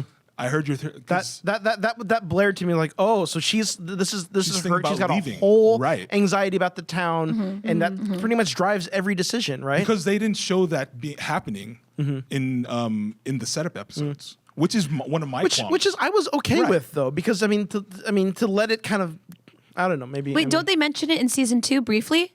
That's what I heard. That it's like briefly she mentions like maybe moving in season 2. yeah. Right, So like that's a they're hearkening that. possibility. Right. Yeah, it's a possibility. Speaking of Hopper, what the fuck happened to him? No, not just Hopper, but like a lot of the Everybody. characters. A lot of the Yeah, characters but mostly became Hopper. Yeah. kind of like weird Hopper, man. shells of themselves. I was like, what's going on with this? I Okay. understand. Well, where Andy, it's you coming liked it, from. right? So what did Well, you? because I was really enjoying it just because they're going straight, like it's the full Nick Hard Nolte. 80s, right? It's the full Nick Nolte, basically. Right? I don't care about that. I get it. Okay, I think that's funny. Well, and okay, so this is No, I coming get to that, I the get point that we were talking about Right. before, right? Is that there are so many there are so many specifically 80s tropes Right. Yeah. that are sprinkled throughout everything. To the point where Hopper is really just kind of playing that Nick Nolte, 48 hours icon. Right. I get that. Here's the Almost thing with like that. Magnum PI too. Yeah. Yeah. I mean, they Magnum called back PI. to The that so shirt many is like times. Miami Vice. Right. Wow, Yeah. I care. He straight up. Somebody calls him Magnum. Yeah. Right. So I Here's mean, the thing. right. Yes, I was not alive during the 80s. But Right. We've been But the waiting thing the is- entire show for you to say that. I was not alive during the 80s, confession. But the thing is, I love Stranger Things season 1 and 2. Right. And I think the reason why is that it's able to employ the nostalgia in such a way that it can be self-reflexive about it. So that in the narrative storytelling, you can have like a real, genuinely engaging story that applies to modern times while still harkening back to that nostalgia. Without beating you over the head with beating it. you over the head with it. Right. So this season, sorry, just to make the distinction so Right. you can like tear me down if you want. This season feels so much like it's leaning into that while ripping out the heart of what made it relatable before. Agreed. And I that's have the to- reason why Hopper was always to me like a hero with a heart of gold who was willing to sacrifice himself. He doesn't seem like he even cares about like Jane 11 after they run off on their mission. Well, to be fair though, he was always a drunk and he was always very Yes, damaged. he was. He was. was But he always also drunk. he was never hysterical. He was not neurotic. Yes. And he wasn't violent as fuck and wouldn't manipulative. Threatened to chop off the mayor's finger, Yeah. point a gun at a random like person's head. I When he love was that like about to shit. chop off the It's mayor's completely finger. out of character, It's but I so out love of it. character. It's Yeah. completely out of character is what we mean. No, you Well, know. no, I agree with you. I show- feel like Hopper was like, I was like, who is this guy? They were But- struggling for plot in the first 2 episodes. The Right. biggest Thank conflict he you. had was Right, his Yes. adoptive daughter is making out with a boy. Who gives a shit? Exactly. Who gives a flying fuck? That was the whole crux of the first 3 episodes. I know. That's why it was so ridiculous. That's what I mean. It's like as soon as he put on that Hawaiian fucking shirt, Right. it was like a fucking total death of character the narrative transformation. came. Death of character. Yes. I can't believe it too. And the thing is, the more insidious thing about Hopper Right. to me now is that Joyce has said no. Joyce has not shown up to Oh, dinner. okay, right. Joyce It could be worse, but yeah.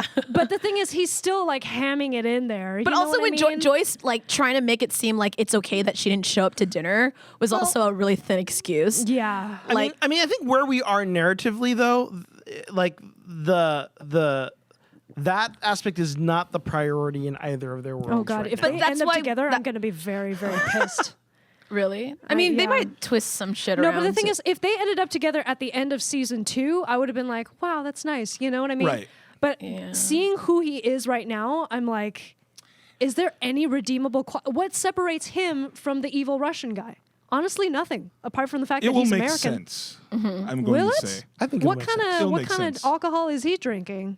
Well, who the I think- Hopper, like, Oh, yeah. he's turning into another guy. Well, vodka, right? Smirnoff. That's another thing. Sorry. Smirnoff. Oh, the whole Russian thing. He like was behaving kind of really racist. What is Yeah, he was. Well, it was the 80s. But it was the 80s. I get it. It was just what did you- Racist, what did that's- what did you that's guys kind think of the, debatable, of like, whether the whole that was racist or not. Sorry, Earl, you were saying something too. I just want to say that like I don't think the 80s stuff is like being overdone. It's like and I understand this. We talked about this previously, but I being alive in the 80s and seeing all this kind of being put on screen, it's not. I know to you it might seem that like it's it feels like, oh, this is a pastiche that is being put on. For I watch that and I'm like, this looks just like the films that I used to watch in the 80s. Yeah. I'm okay with that. Yeah. I'm okay with that too. that. Right. But the problem being is that this season, to me, feels lacking in narrative content, and so becomes only a like a facade, Right. A As well as parade a of the major 80s. get that. tonal I change. can see that. It doesn't feel like Stranger Things anymore. It doesn't. It feels like some campy, fucking B-rated, Well, but see, but here's the thing. I think you're slapstick being extreme. fucking comedy. Because here's No, the thing. I absolutely agree, though. my feeling Yeah. though is that Stranger Things has always felt like it can't be 80s B. and that was what Yeah, made it it has. wonderful. It I never absolutely saw has. it. It wasn't campy. It has It was been always been campy. yeah, No, it is. campy is bad. No, campy is No, good. campy is good. The 80s is good. I love 80s And, films. and part of this is You don't like 'em? mining this nostalgia, No. finding this Right. balance between what is novel and what is familiar, right? And the thing is, now as they've progressed to 1985, they're leaning heavily into these other tropes, which was as they're turning into teenagers, and you got all this kind of Fast Times at Ridgemont High references. Right. You've got like all the mall stuff, which I get does that. change the tenor Right. of the and the tone, right? Aside from the does. references, I mean, it's wonderful that like one show can harken back to so many references and have you like recognize them. And touch on an emotional like nerve. That's amazing. But at the same time, if you load it up so top heavy with those references without offering what was originally its through line, it seems a little lost in that narrative. See, my counter would be that it's always been doing that. It's just referencing different things. I disagree. Right. Wait, what do you mean I- Wait, how do you referencing know? different Because you things? don't know the 80s. No, that's not the point. That's point- not the point. Okay. So I don't have to know the 80s to know whether or not Stranger Things seems like a good story to me. Yeah, Right, no. thank you. Well, I think you only see it because like it sticks out to you, right? What sticks out to us? Like the 80s stuff. It sticks No, out to I don't- everyone. I don't think it's, I'm not upset that there's 80s stuff. right. I'm more so just saying there's lack of the original Stranger Things like heart and narrative Got in it. this I get that. season. Yeah. So what I'm saying Than there is used that to be. the first season is definitely more into like the poltergeist ET Right. Yeah. realm. As the Yes. kids have aged out of that, now you're into Ridgemont High and like teen slasher films. Gotcha, And so whatever. the reference has changed. Well, the reference changed, but it does change the storytelling because now you have to deal with what those kids are going through. That's an and the interesting new theory. genre of movies you have to deal with, right? I mean, this is kind of where like Indiana Jones and the Crystal Skull suffered because Lucas really wanted to go for 50s sci-fi pulp Right. as the answer to the 40s cliffhanger pulp, right? And it didn't make that transition well. So I And it didn't work. understand It didn't work, what right, you're exactly. referring to. It's still working for me though. And it might be because it's balancing just enough nostalgia to balance out I the think novel that's a for point, me. right? I understand where you're both coming from because like it tipped too far into nostalgia for me at points, but I don't think it ruined anything. I'm sitting here in a place where I'm separating the nostalgia from the storytelling. Like I won't blame the nostalgia on the fact that I won't blame the nostalgia for the fact that the storytelling suffered. But I do think that the storytelling definitely did suffer. At least for me in the first 3 episodes. I feel what Jen said, like it felt a little meandery. And it's not because of the 80s stuff. It's just because they chose to write it like Absolutely. That's what I'm saying. that. Right? Yeah. And I think that I never thought about it like kind of falling into Ridgemont High or like Yeah, that Time was an Bandits. interesting theory. Yeah. But that could be it. But I will say that at the very core, I felt it took too long to set up the first three episodes. I absolutely, that was my biggest problem Right. with the first 3 episodes. And right now, like episodes 4 through 6, that's all I've seen so far, me and Caitlin. We have yet to watch the last 2 episodes, so we'll Right. see like how that wraps up for us, But I generally feel like the like overall narrative arc of this season has been much weaker in impact to me Yes. than the first 2 and that's seasons. regardless of the fact that they've been upping the nostalgia factor. Right. I It's independent. don't even think they're necessarily trying to use nostalgia to cover up the weak storytelling. I don't think it at I all. think Yeah, it no. just, we needed something to latch on to to. yell at. Right. So we were like, God, why is it so fucking 80s now? Like, I love the fact that it's nostalgic and that. Actually, can we come back to this? Because we didn't have Sure. this conversation on camera. So, Okay. your comment about the 80s-ness of it all. My comment about the 80s-ness of it all. What do Yeah. you mean? That you were talking about it feeling very commercial and very... Oh yeah. Oh, okay. right. Here. So I'm talking about commercialism, and this is a deeper conversation about like meta narratives, right? So I felt now that it's Stranger Things season 3. Thank you, Arnold, for telling me I have 5 minutes left. Oh, I can do it in 5 minutes. I believe you. Okay, so basically, you're seeing so many labels now. You see 7-Eleven, you see Burger King Whopper, you see Lucas holding Cocoa Puffs, you see 11 holding Lucky Charms. You know, you go to Baskin Robbins now, and they have a Scoops Ahoy exhibit where you can get ice cream labeled, you know, butterscotch in the same way that Steve said in the season. You know what I mean? Don't forget hot dog on a stick, girl. Hot dog on a stick. Coca-Cola. So this is a show that like firmly is aware of how much it's achieved lucrative stardom. Yeah. Like Yeah. everybody knows it now. Yeah. You can sell it. And Andy's going to say something about how that's exactly like the 80s because the 80s was You the just peak of described my commercialism. childhood. Yeah. Here's the Seriously, thing, I mean, like all we did was hang out at the mall, and like literally hot dog on the stick, and the girl with the hat. That's who like I was that's equating, iconic, like man. Scoops Ahoy with. I was like, they're just like the hot girl, hot dog on the stick. The hot girl who works at Hot Dog on a Hot Stick. does dogs think on she's a hot, stick, though. girls. Because literally this, like at the Oh my God, is that why it was sexy? Because they have to mix Make the lemonade, or whatever. Yeah. They have to like actually like make it, Yeah. like Right. freaking mash it, Yeah, turn you it, just- yeah. Like Well, a- and also notice her name is Robin for Baskin Robbins. God right? damn it. See, I mean, is it just me, or are they also in infusing actual songs from the 80s? Oh, yeah. Oh, which yeah. they're It's all, all- they're Oh, like, you we're so haven't finished rich, it yet. we can pay for They all haven't these finished songs. it yet, so. I mean, what the big one that stuck out to me was when what's his name? The Russian scientist escapes. Right. And he gets in Smirnoff? the car, Alexei? and it's the Pointer Sorry. Sisters' Neutron Dance, Oh, which yeah. famously in the '80s.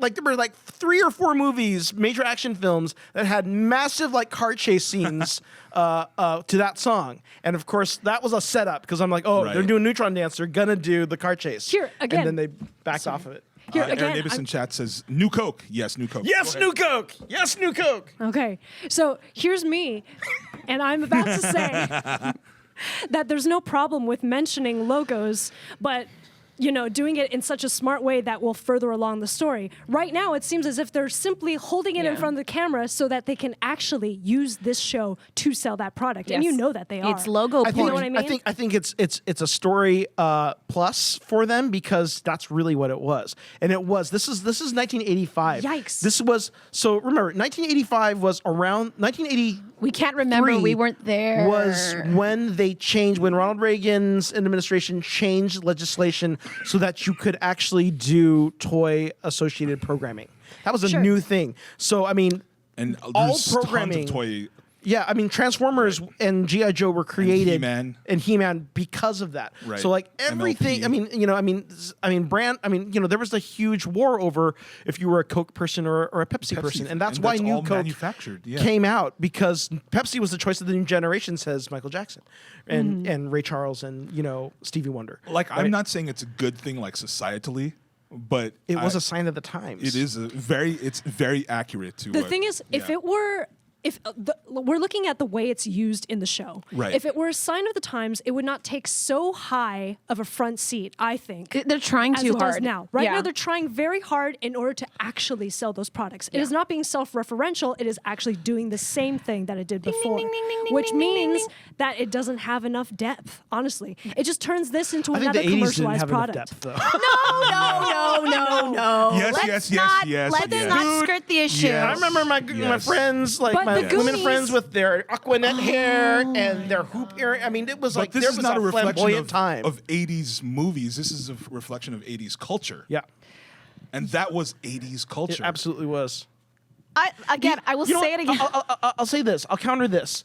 Look back to movies in the 80s. Look back to like a perfect example. If you watch the Back to the Future films, and look Yes. how present Pepsi, You're right, Pizza and Hut. Pizza Hut. I mean, like Reebok, It's Nike, there. it's so Calvin there. Klein. Yeah. So the point being, I don't think like me and Caitlin's point is that it's being referenced at all. You Right. know what I mean? I think the point being is that Stranger Things is made it's released in 2019. Right. And we're talking about the 80s. So what is it bringing that's new to the genre using the medium of the 80s to say something new, which the first 2 seasons did. Yes. And now in this 3rd season, in trying to harken back to the 80s and be completely 100% representative of that, Yes. is losing the filament that made the story compelling or to- by just simply copying the 80s now. What does it lend to the central theme of the film other than the fact that, like, okay, okay, so they're creating some kind of like, you know, like a backdrop, right? Or in our case, like a front drop because it's in your fucking titties, right? So like, but, oh my God, you know what I'm saying? And you only notice it because yes, Andy, they're in your titties too. So. in your titties. in your titties. In your titties. But like, but what? But at a certain point, why continue? Am I right, Jen? It's kind of masturbatory at this point. I don't know if you're like, I don't know if it's continuing. It's just like you build a set, there it is. They stay in the set. And to me, it's not this like they went, conversation. hey, oh my God, I love Scoops Ahoy.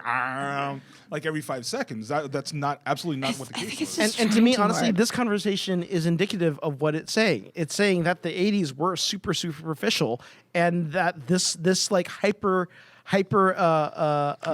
commercialism Right. was so much a part of this time, and what kind of what lulled this community into not paying attention That's almost to this. the central theme of this. I think entire that's thing. interesting. I mean, this is the whole that's an central interesting story thing to say. of the mall has turned everyone away from their local businesses. Right. Yeah, And absolutely. I find everyone that is compelling. completely unaware of the Russians are doing Red Dawn on Hawkins Underneath the thing. and bringing That is actually interdimensional beasts. the central point of season 3.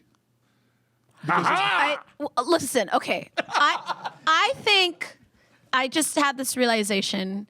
The reason me and Jen are bagging on the over 80s-fication of Right. this show and the over brandification of this shit is because we just don't like the story. And so when you're annoyed by a lack Right, of substance in storytelling, you start nitpicking. And the first thing that we can nitpick were those fucking 80s brands Like, how fair and is that that, change though? in How tone. fair is that? Well, I mean, sorry. Like, how fair is that? But the thing is, I'm Mein not Kampf. nipping on the 80s tones. I'm saying that it is. We kind of are. The story. I mean, the story is a superficial version of what it was. Well, That's what I agree mean. with that. But we're like- I'm absolutely agreeing with that. But you have to admit, like, you're also annoyed by the fact that, like, the paper thin substance of the narrative is being replaced by all this flashy 80s consumerist type thing.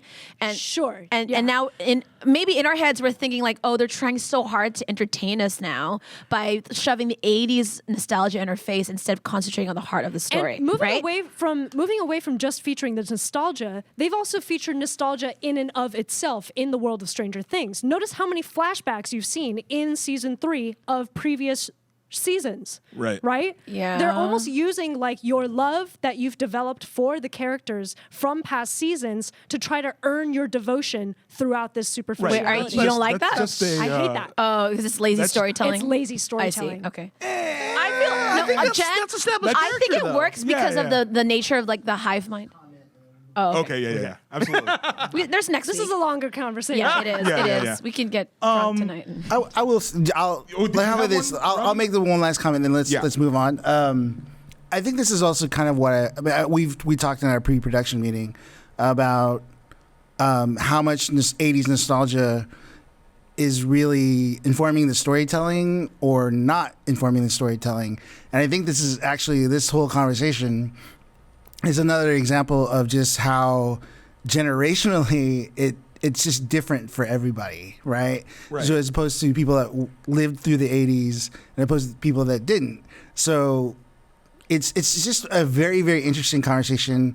And as we conclude after we watch the last 2 episodes, then we can probably talk about it even more because it's really apparent that it's becoming sort of an issue, you know? Right. Yeah. It absolutely is. SJ Pab R in the chat says seasons 1 and 2 were better than 3. I kind of agree with you. I'd agree. Yeah, I'd agree. But again, like I think this, like the generational thing, it's gonna. Rodney hit it on the head. It's just like the 80s stuff is transparent to me. I don't even see it.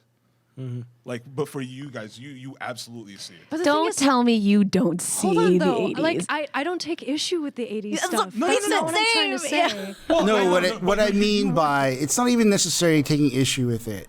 It's more of like, I mean, nobody knows this, but like during our pre-production, when we made the reference to the Terminator, Right. you guys didn't even notice that that was a Well, reference Jen to the Terminator. I did. Caitlin. Well, yeah, but Jen, you did it, did, yeah. right?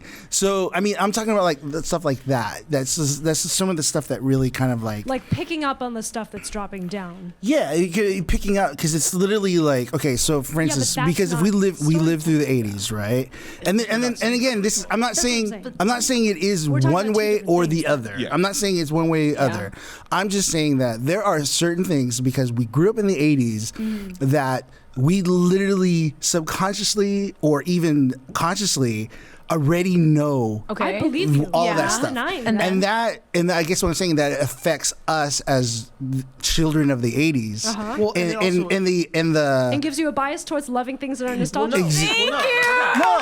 No, wait. Yeah. But no, that's why. One sec.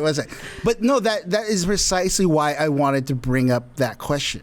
Right. Was that how much of the '80s nostalgia does it affect us as children of the '80s, where as opposed to non-children of the &80s becomes and I guess it really shows that it really has become sort of a schism because the three of us children of the '80s like I truly enjoyed the season, right? But Right. they did not, right? So how do you do that, so right? one of the things to me, right, alright. is that I think of things in terms of, even as a theater artist, right? Right. The history of story has relied on shorthand, right? Absolutely. Back to Commedia dell'arte, where to the point that you had stock characters of Pantalone is an old Arlecchino. man or whatever like that, right? So this is another form of that, right? Right. And it is a thing where we have the context where when we see the dude with the spiked hair and the jacket and do the Stupid look. Fucking then hell. we immediately call on all of our nostalgia to tell us who this guy is, what he's about, what his entire backstory is, that he is Right. Dolph Lundgren slash Arnold damn it, slash he Red is Dawn Ivan slash whatever. Drago. Can And I that ask you fills this? in immediately, which it's not going to fill in for you. And that's I That's get it, fine. right? But what does again, that have to do with We're it? talking about two different Yeah, things. like But here's for the thing. season 1, though, was there any character that did that for you? Absolutely. Who? I mean, 11 is ET slash Carrie slash. Okay. and we It's like, still you know, liked season 1. Right. Steve is but fucking they did it. what's his name? Spinelli from Recess? Fast Times. Yeah. No, wait, no. Yeah. Recess. Wrong. Wrong decade, No. girl. Okay, sorry. But Okay. Yeah. we can move yeah, on. Sorry. I think we're talking about two different things. We are Y'all talking I about agree. It was great. I agree. Great We're talking about conversation. Well, no, but Definitely. You were using Awesome. You were using '80s, the '80s references as a weakness. No, I don't believe it's a weakness. Well, you were saying that because of the '80s, it was taking away from storytelling. Is that not what you were saying? We were saying it was No. trying to cover up the weak storytelling. right. And what I'm saying is that it's relying on things just the way it always has. It's whether or not you know these references or not, and that can, on the broader spectrum, create a weakness because if the more specific the references become, I don't think that the references. the narrower the audience becomes. Right. I don't Right. believe that references in and of themselves can provide adequate storytelling. No, nobody's saying that. Right. Well, that's what I'm saying. Then. Right. But I'm saying Yeah. that. Well, I think I am saying that actually That's because what he is saying that. Yeah, I was like, he is saying that. Yeah. Andy is saying it. So Andy's so saying much, that. so much of our whole Earl is not. convention Right, right. of storytelling is based on cultural tropes that we hand down. True. I agree. True. But okay, All right, we're wrapping sorry, it up. we gotta wrap it up. We really gotta wrap it up. Part Wrapping it two. up. Stay tuned, kiddies. 2 more episodes. All right. Ceasefire. Next week. I just yeah. want to say thank We you, can Stage talk Space more. 411 for rating. Yay! Hello, everybody in the raid. Anita, Stay Space 411. Thank you for being here. If you have any comments, questions, comments, Quemens. yeah, Quements comments, and questions. Woo! Yeah, feel free to say. We're I actually going think wabbits. I wabbits and and comments. picnic baskets. Wait, that's different. Picnic basket.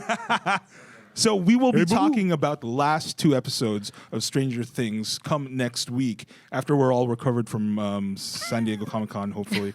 But we are going to move into news, geek news from around the geek universe. You're going to, because Oh, we're not going to say apparently. anything now. This is all you reading what all- I wrote. All right, so Give us the I'm news. Get it right, Earl. I'm reading Caitlin's words here. So another live trailer, Netflix sci-fi series with Katie Sackhoff. Katie Sackhoff was previous. Well, it's here. I don't have to talk anymore. Think. Netflix recently dropped a full trailer for Battlestar Galactica star Katie Sackhoff's new show, Another Life. The trailer reveals even more about the show's crew of space explorers. Selma Blair, CW's Superman, Tyler Hailshin, and Justin Chatwin also star. Another Life will be dropping on Netflix July 25th. Ooh, sexy. Also, if you remember, Katie Sackhoff was in that dark kind of Power Rangers reboot with James Vanderbeek. Oh, the What? Yeah. that, With James Vanderbeek? No, it was a viral video thing. It was not viral. an official Oh, thing. I It was was like, very what? good though. Fan-made thing. Yeah. Okay. James Vanderbeek. We have She to was watch Pink this. Ranger, It's right? really good. She was Pink It was Ranger. actually really She kind of good. does look like. And Vanderbeek Like was Amy Jo was a Johnson, yeah. Red Ranger, and if I remember correctly, it was dark Yeah. AF. It was like Dark AF. tits and blood everywhere. Wait, Yeah. it's on YouTube, right? Yeah. It's on like, Tits YouTube. are dark, Yeah. man. The tits and blood. But it looks kind of good, actually. I think I've seen pretty like good. it looks like for Power Rangers, it looks like legit. It's one of Yeah. one of the more legit Power Ranger. Wait, fan there's films. boobies? There are boobies in it. Not, Boobies For the boobs. for the boobs. it's not in the YouTube version. It's on the Vimeo version. Oh, which you have obviously subscribed to. I actually found the Vimeo version first. and Okay, then- I'm gotcha. gonna It's short though. It's like so 12 fast. minutes. It's Yeah, like- they're It's short. basically like a teaser Yeah. for what it could be. Okay, next. Okay. So, new Ghostbusters. There's a new movie apparently. Another one? Another one. So, new Ghostbuster movie casting news. Director Jason Reitman has just released the first cast photo of the Son upcoming. of Ivan Reitman. Yes. The photo of the upcoming Ghostbusters movie, which is as of yet untitled, and is set to have a 2020 release date. Carrie Coon from HBO's The Leftovers, Finn Wolfhard from Stranger Things. It's Mike. Mike. Yeah. And who's another? I have issues. And McKenna Grace from Captain Marvel. Coon portrays a single mom, while Wolfhard and Grace play her children. Paul Rudd is set to play a school teacher living in the small town. Scott Lang. Scott Lang. Super random. Yeah. So, talking about 80s stuff, The Last Starfighter is getting a sequel. This is crazy. I know. You guys are gonna be so sad. I was like, "What is that?" I have no idea. I was like, "I don't even know what this is." That's Yeah. it is I don't total know deep what this dive because is. that was what 1980. That was like It's 35 years old. 82, Yeah. right? Y'all are so targeted Yeah. right now. Dreamfall, 71 in the chat. Just walk in and all I hear is, there's boobies. There's boobs. Yes, I'm there in. are. I'm in. Yeah. Boobs. So, Last Me too. Starfighter getting a sequel. Writer Gary Whitta, who co-developed the story for Rogue One, posted on Twitter that he's working as a writer and producer on the sequel to The Last Starfighter, which is an 80s sci-fi film. It's a classic. It's a cult classic. one of the Cool. first to use CGI. Yes. effects. What? Yeah. In the 80s? Yep. He and Jonathan Betul, the writer and creator of The Last Starfighter, have been working on a follow-up to the sci-fi classic 35 years later. Wow, man. So, Feel also, old yet? this kind of just came through today. Taika Waititi, who directed Thor Ragnarok, is to write Thor 4 before he moves on to Akira, which was a project he was assigned to like a couple of weeks ago. Waititi had been slated to direct the next Akira movie for Warner Brothers, but according to Hollywood Reporter, that project has been plagued by typical development problems and delayed once again. Which is crazy because we just saw the casting announcement bouncing around. Exactly. Yeah. It was the breakdowns were going all over the Yeah. place on social media. They were looking for people who could Oh, actually right. speak Play Japanese. Japanese. True, Yeah. yes. Yeah. God. So THR chalks it up to issues with the script. I'm kind of wondering whether this film is like just I mean, it's not an unadaptable. easy story to Oh, adapt. it's super. It's crazy. There's just a lot of like societal Yeah. things that you have to bake into the script to make it work. Well, So and I don't also, know. you know, are some of its contexts relevant now? Very Or much, how do very- you very how do much you so. make it relevant for now? Yeah. Could it I be a think that's big show problem. or it has to be a movie? I don't know. No one's gonna invest in a show. I don't think. There's already so many things being made. This is true. Well, you never know though, because what Yeah, we don't Disney is dropping what 15 million an episode on Mandalorian. Oh right. Oh, They're right, dropping a lot yeah. of money. But they're gonna do that with Star Wars, like Oh, yeah. regardless. It seems. Well, and Marvel too. I mean, Right, wait till we yeah. hear those budgets. I know. Crazy. It's freak. I know they have all those team up ones coming. Yeah, the Falcon Scarlet and- Witch, and, yeah. and WandaVision. and- WandaVision, and I remember when young Indiana Jones was like unheard of for being 1 million per episode. right. And now that's like breaking banks, and now nothing. Yeah, Sorry. Okay. I digress. Apparently Taika Waititi couldn't have enough time to finish Akira before needing to jump into Thor 4. So we're going to see what happens with that. I still do kind of feel like I want to see Akira made, you know. Yeah. I'm just like a little bit brokenhearted, as I usually am when I talk about capitalism. I mean, my roommate gets this all the time. One can hope. I'm that fucker that's always gonna say capitalism. You know what I mean? But it's like edgelords. It's at the source of everything that we do, especially if we're talking is. about like the movie industry. Well, So- of course, yeah. Okay. Well, thank you for granting me permission to talk about that, because like I I don't honestly. grant you permission. I'm just saying. He's like, shut the fuck up, Jen. I We don't actually care about thank you. capitalism. Yeah. No, but like, like Taika Waititi, what a brilliant, like, person of color who is an artist that is making things of influence in this world. And he has this chance to like bring a Japanese story in anime to life in the Right. American market. That's something that's rare. You know what I mean? But Thor 4 It's because is it rhymes. something that That's people why. will still see even if Right. it came out a year later. True. It's true. true. You know what True. I mean? Yeah. So it's just kind of like what takes precedent here. It seems like business weighs more than narrative integrity. Well, I don't know about Capitalism. I don't know about narrative integrity. It I know. depends whose narrative. It'll Which narrative. probably be good. I get it, but it's just We like, just want stuff with more Asian people, okay? God. we want more stuff that's original. well, Originality let's is do the Thor thing that's 4 rare. on Well, Hogan's okay, World. you can't say Akira's original. I was gonna say Straight up. technically, Yeah. wouldn't Thor 4 be more original-ish, unless it's based off of. I mean, some no, it's still existing- storyline. Jack Kirby, right? I mean, Okay, these are then all never still mind. these are all adaptations. There's True, a long okay. history of adaptation, but I don't know.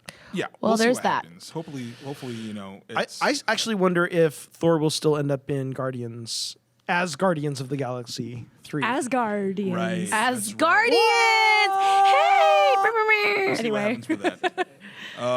Yeah. All right, Endgame. We'll see. I kind of do want to break from the MCU stuff. Okay. Like in terms of, I could go for like a year-long break just because like this has been such a heavy year, like emotionally. Yeah, there's a lot. Yes, it's too much. Marvel-wise, but as soon as it starts back up, I'm going to be writing that same more. It's like, yeah, let's do this. But it is Anyway. inevitable. It is. It is inevitable. I know. So we're going to move into our game. Caitlin, You guys talk about something while I get our stage manager to give me my phone because we need my phone in order to play this game. That's why I need it to be charged. Yeah. You didn't charge it? Oh wow. Okay, well just give me my phone. We'll make this a quick game. I asked you to charge it, Arnold. oh, an iPhone charger? Everybody's Android here. Just turn off your apps. I'm real not quick. really sure, but so we're gonna play this little game called. charger? It's at 20%. I think it'll be Oh, okay. you'll be fine, yeah, you're it'll be fine. fine. Yeah, Okay, we're gonna play this game called Heads Up. Y'all heard of it? that. Okay, so I've the heard of it. closest. Heads Up is also very handy when in line at Disney rides. Oh, yeah, I bet. Oh. Can you imagine the years before like handheld games? You know? I mean, not can't. I always played handheld games. It's more, can you remember? I would borrow my dad's cell phone just to play Snake during family dinners. I can't stand Right. being in family dinners, so I would just play Snake. Yeah, I was like, Like, tired. Back Back in our day, we had to listen to our parents talk. Yeah. It was boring, but we liked it. We had No, we those didn't. Tiger LCD games. Remember those? Yeah, I didn't. So like the Oh, tank man. fighter type thing. I had one. I had Castlevania, Simon's Quest, like an LCD Tiger, Atari. and I played it for like 10 years. Castle- Man. So I didn't even have. I had. We didn't Like get the Game & Atari Watch? 2600. I Right. had to wait until the Atari 800 came out because then my dad was okay with it because then we could learn how to type. Oh, you typed That's in an fair. Atari? Life Yes, skills. it was like Atari's answer to the Apple II. Right. Basically. Oh, like in that Netflix, like in the Black Mirror movie, Bandersnatch. Yes, He's actually yes, typing yes, into right. Into the I terminal. still haven't watched that actually. Oh. the. Okay, worth a so watch. before my phone dies, Yes. we're gonna divide into 2 teams. Okay. So choose your teammates. I call Andy because Andy's smart. Oh. Just kidding. And I'm on this I side. guess, So you guys choose, but I choose Andy. I guess I have Jen. no choice. Sorry. So we're gonna be on our team. You guys are gonna be on your own team. Your The own closest I could come up with to finding something geek related is the blockbuster movies version of Heads Up. So what we're Blockbuster gonna do movies. Okay. is how much time do we have? Just go for it. Okay. Well, we're gonna see how many we can get. Oh, okay. So right. And then we'll switch it off to them. Yeah. Got it. Or do you want to guess off of me? Whatever you want. You know, Well, fuck it. You guys get it, right? And then we'll Yeah, switch yeah, off to you. And then if we have time, we'll do it again. And then at the end, we'll tally up all our points Got it. and see who has the most. Okay. So the rules is that we can't say. Why don't you do it? How about you do it? I like guessing. okay. So Or like I like giving hints. Basically, yeah. I'm gonna hold this to my forehead. She's gonna see it, Right. and then I have to guess what she's trying to Yes. refer to. if you get it right, you tilt it tilt forward. it forward. If And you get it to wrong, if pass, you're passing, you go tilt up. it backwards. Got it. So put out your forehead right now. Yeah. Technology. Can camera see that? Oh, okay. So remember that movie with George Clooney and Brad Pitt, where there's like a heist? Ocean's 11. Yes, but Ocean's 12. Yes. Okay. Okay. Johnny Cash, the movie with Joaquin Phoenix. Oh yeah. And Shoot. Reese Witherspoon. Man in Black. Or No, it's the man comes around. no. Okay, so the the synonym. Line. Yes. Okay. Okay. 2001 movie starring Josh Hartnett and Ben Affleck. It's a war film, World War II. The Japanese people they bombed this place in World War II. Hiroshima? Or No, the Pearl Japanese. Harbor. Yes. Okay. There's this big orgasm scene where what's her Herman name? Sally? Yes. I don't know what that is. No, shit. whatever. I'm just cut. Angelina Jolie. She shoots people in this one with James McAvoy. Shoot. Oh, man. Wanted. Yeah, but Minus it's okay. one Minus Minus one. one. Minus Okay, one. so let's tally up the So- points there. 3, 4, 5. I'm sorry. So actually 4. 4. Okay. Yes. So team Andy and Caitlin. So Candy. Oh God, team it's doing Candy. a playback. Oh, I Team know. Candy. Yeah, we have 4 points. Okay, We're so Team now Jurl. Give it back to them. So someone guess. And someone Okay, I'll That's I'll funny. guess. And so it does a playback, and so you can see yourself oh my making God. an answer. Okay, Oh, here you go. Yeah. Oh, okay. This is about Margaret Thatcher. The Iron Lady. Yes. Ooh. Or I don't have to say it. I'll do it. Brad Pitt, Claire Forlani. He's an angel. Comes back. The black. Oh. Black. Oh man. They have this. What's the name of this? they Oh my have this God. sex scene I'm where gonna pass crying because happens. I know this. All right. This is. Gosh, I don't even. All right. Pass. I'm blanking, yeah. Okay. Dustin Hoffman gets seduced by an older teacher. Oh, The Graduate. Yes. All right. Aliens, South Africa. The Oh. Shrimp. District 9. Yes. All right. Will Smith, vampires. They're okay.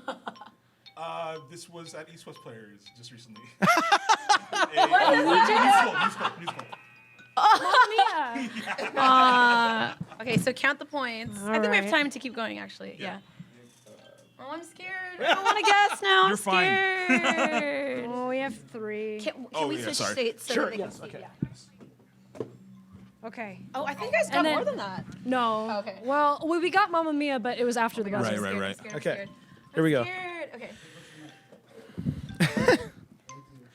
Okay, so this is with World War II movie pilot starring the guy who played Bane and played Venom, Tom. Okay, Dunkirk. Yes. Okay, this is musical. Shoot. Okay. Low battery.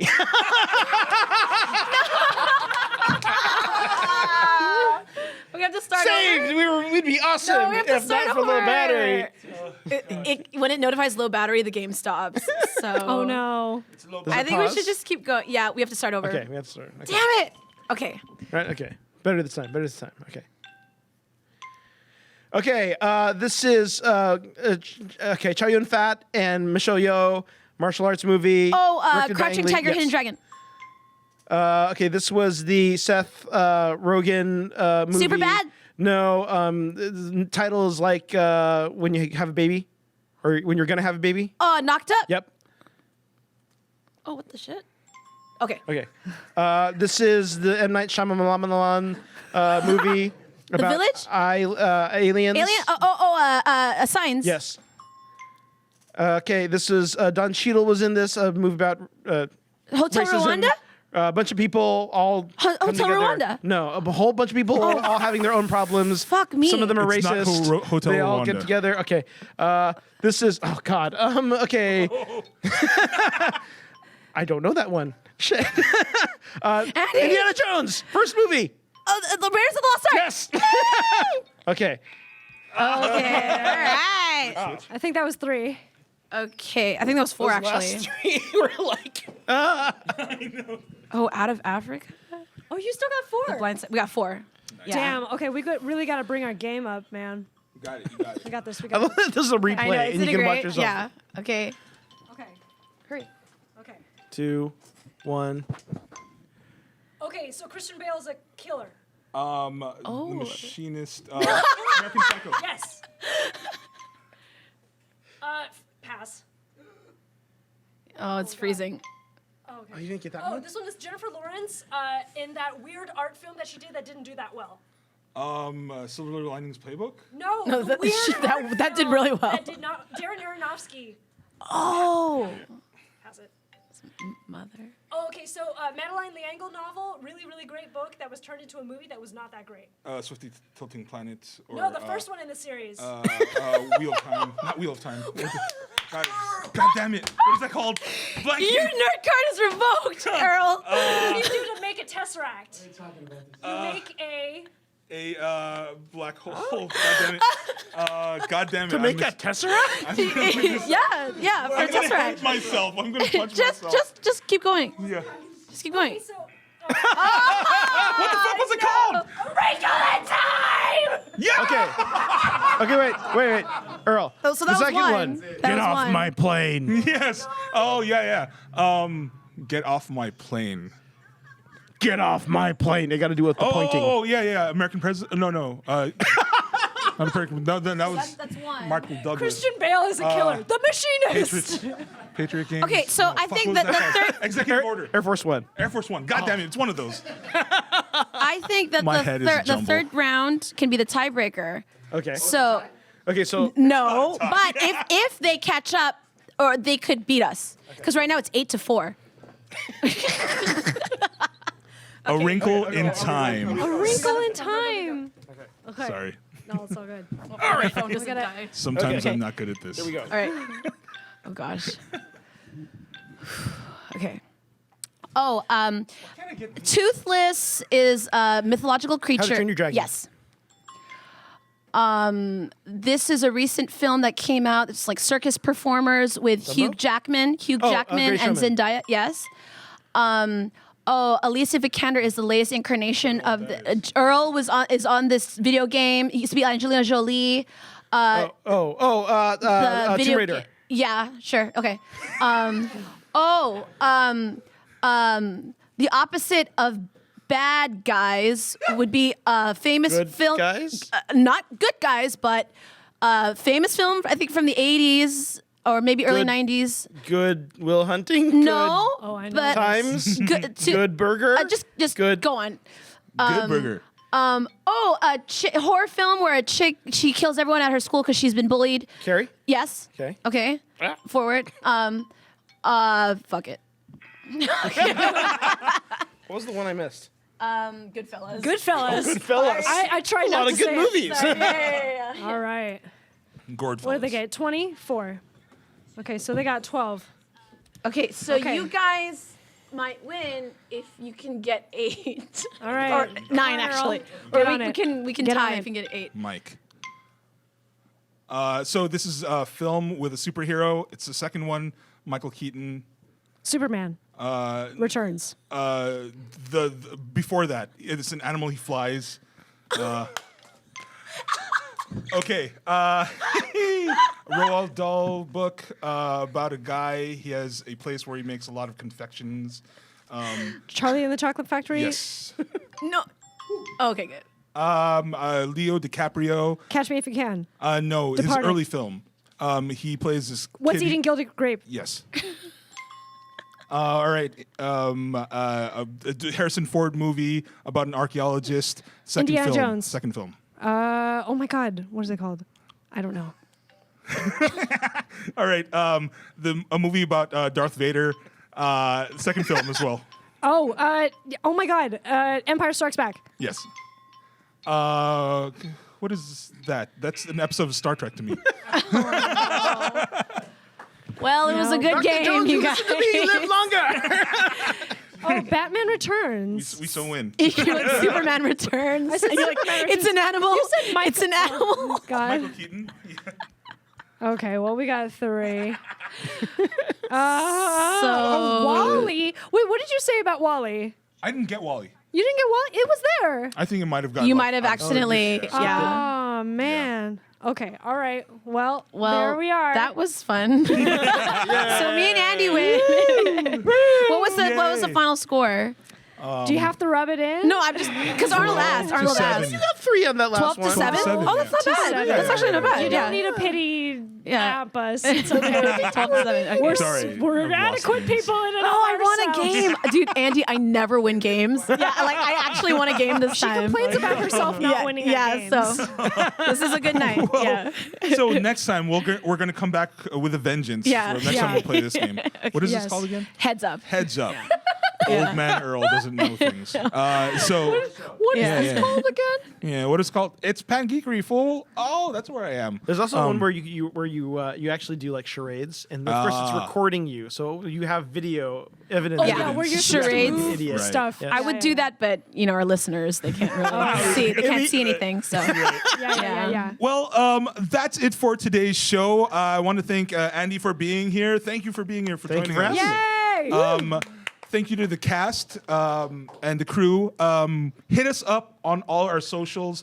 We're at Pangeekery on Facebook, Twitter, Instagram, everything. Bless you, Twitch. We'll be back here next Tuesday after Comic-Con on twitch.tv/Pangeekery, 8 p.m. Tuesday nights. Shout out to our sponsors, Jimmy John's. Freaky Fast makes it freaky fresh. Remember to go into the K-Town location, mention us, get a discount. What's up to PWC, Filipino Worker Center? Thank you for hosting us once again.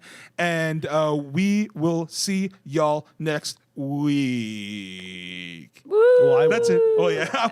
Maybe but Andy again. maybe for the- Andy will come back. for the last part of Stranger Things. I don't know. We'll see. Figure it out. All right. Good night, everyone. Yay! Yay! Thanks, guys. Whoop whoop. Pangeekery Podcast, covering all things geek from an all-diverse perspective. Visit us online at www.pangeekery.com.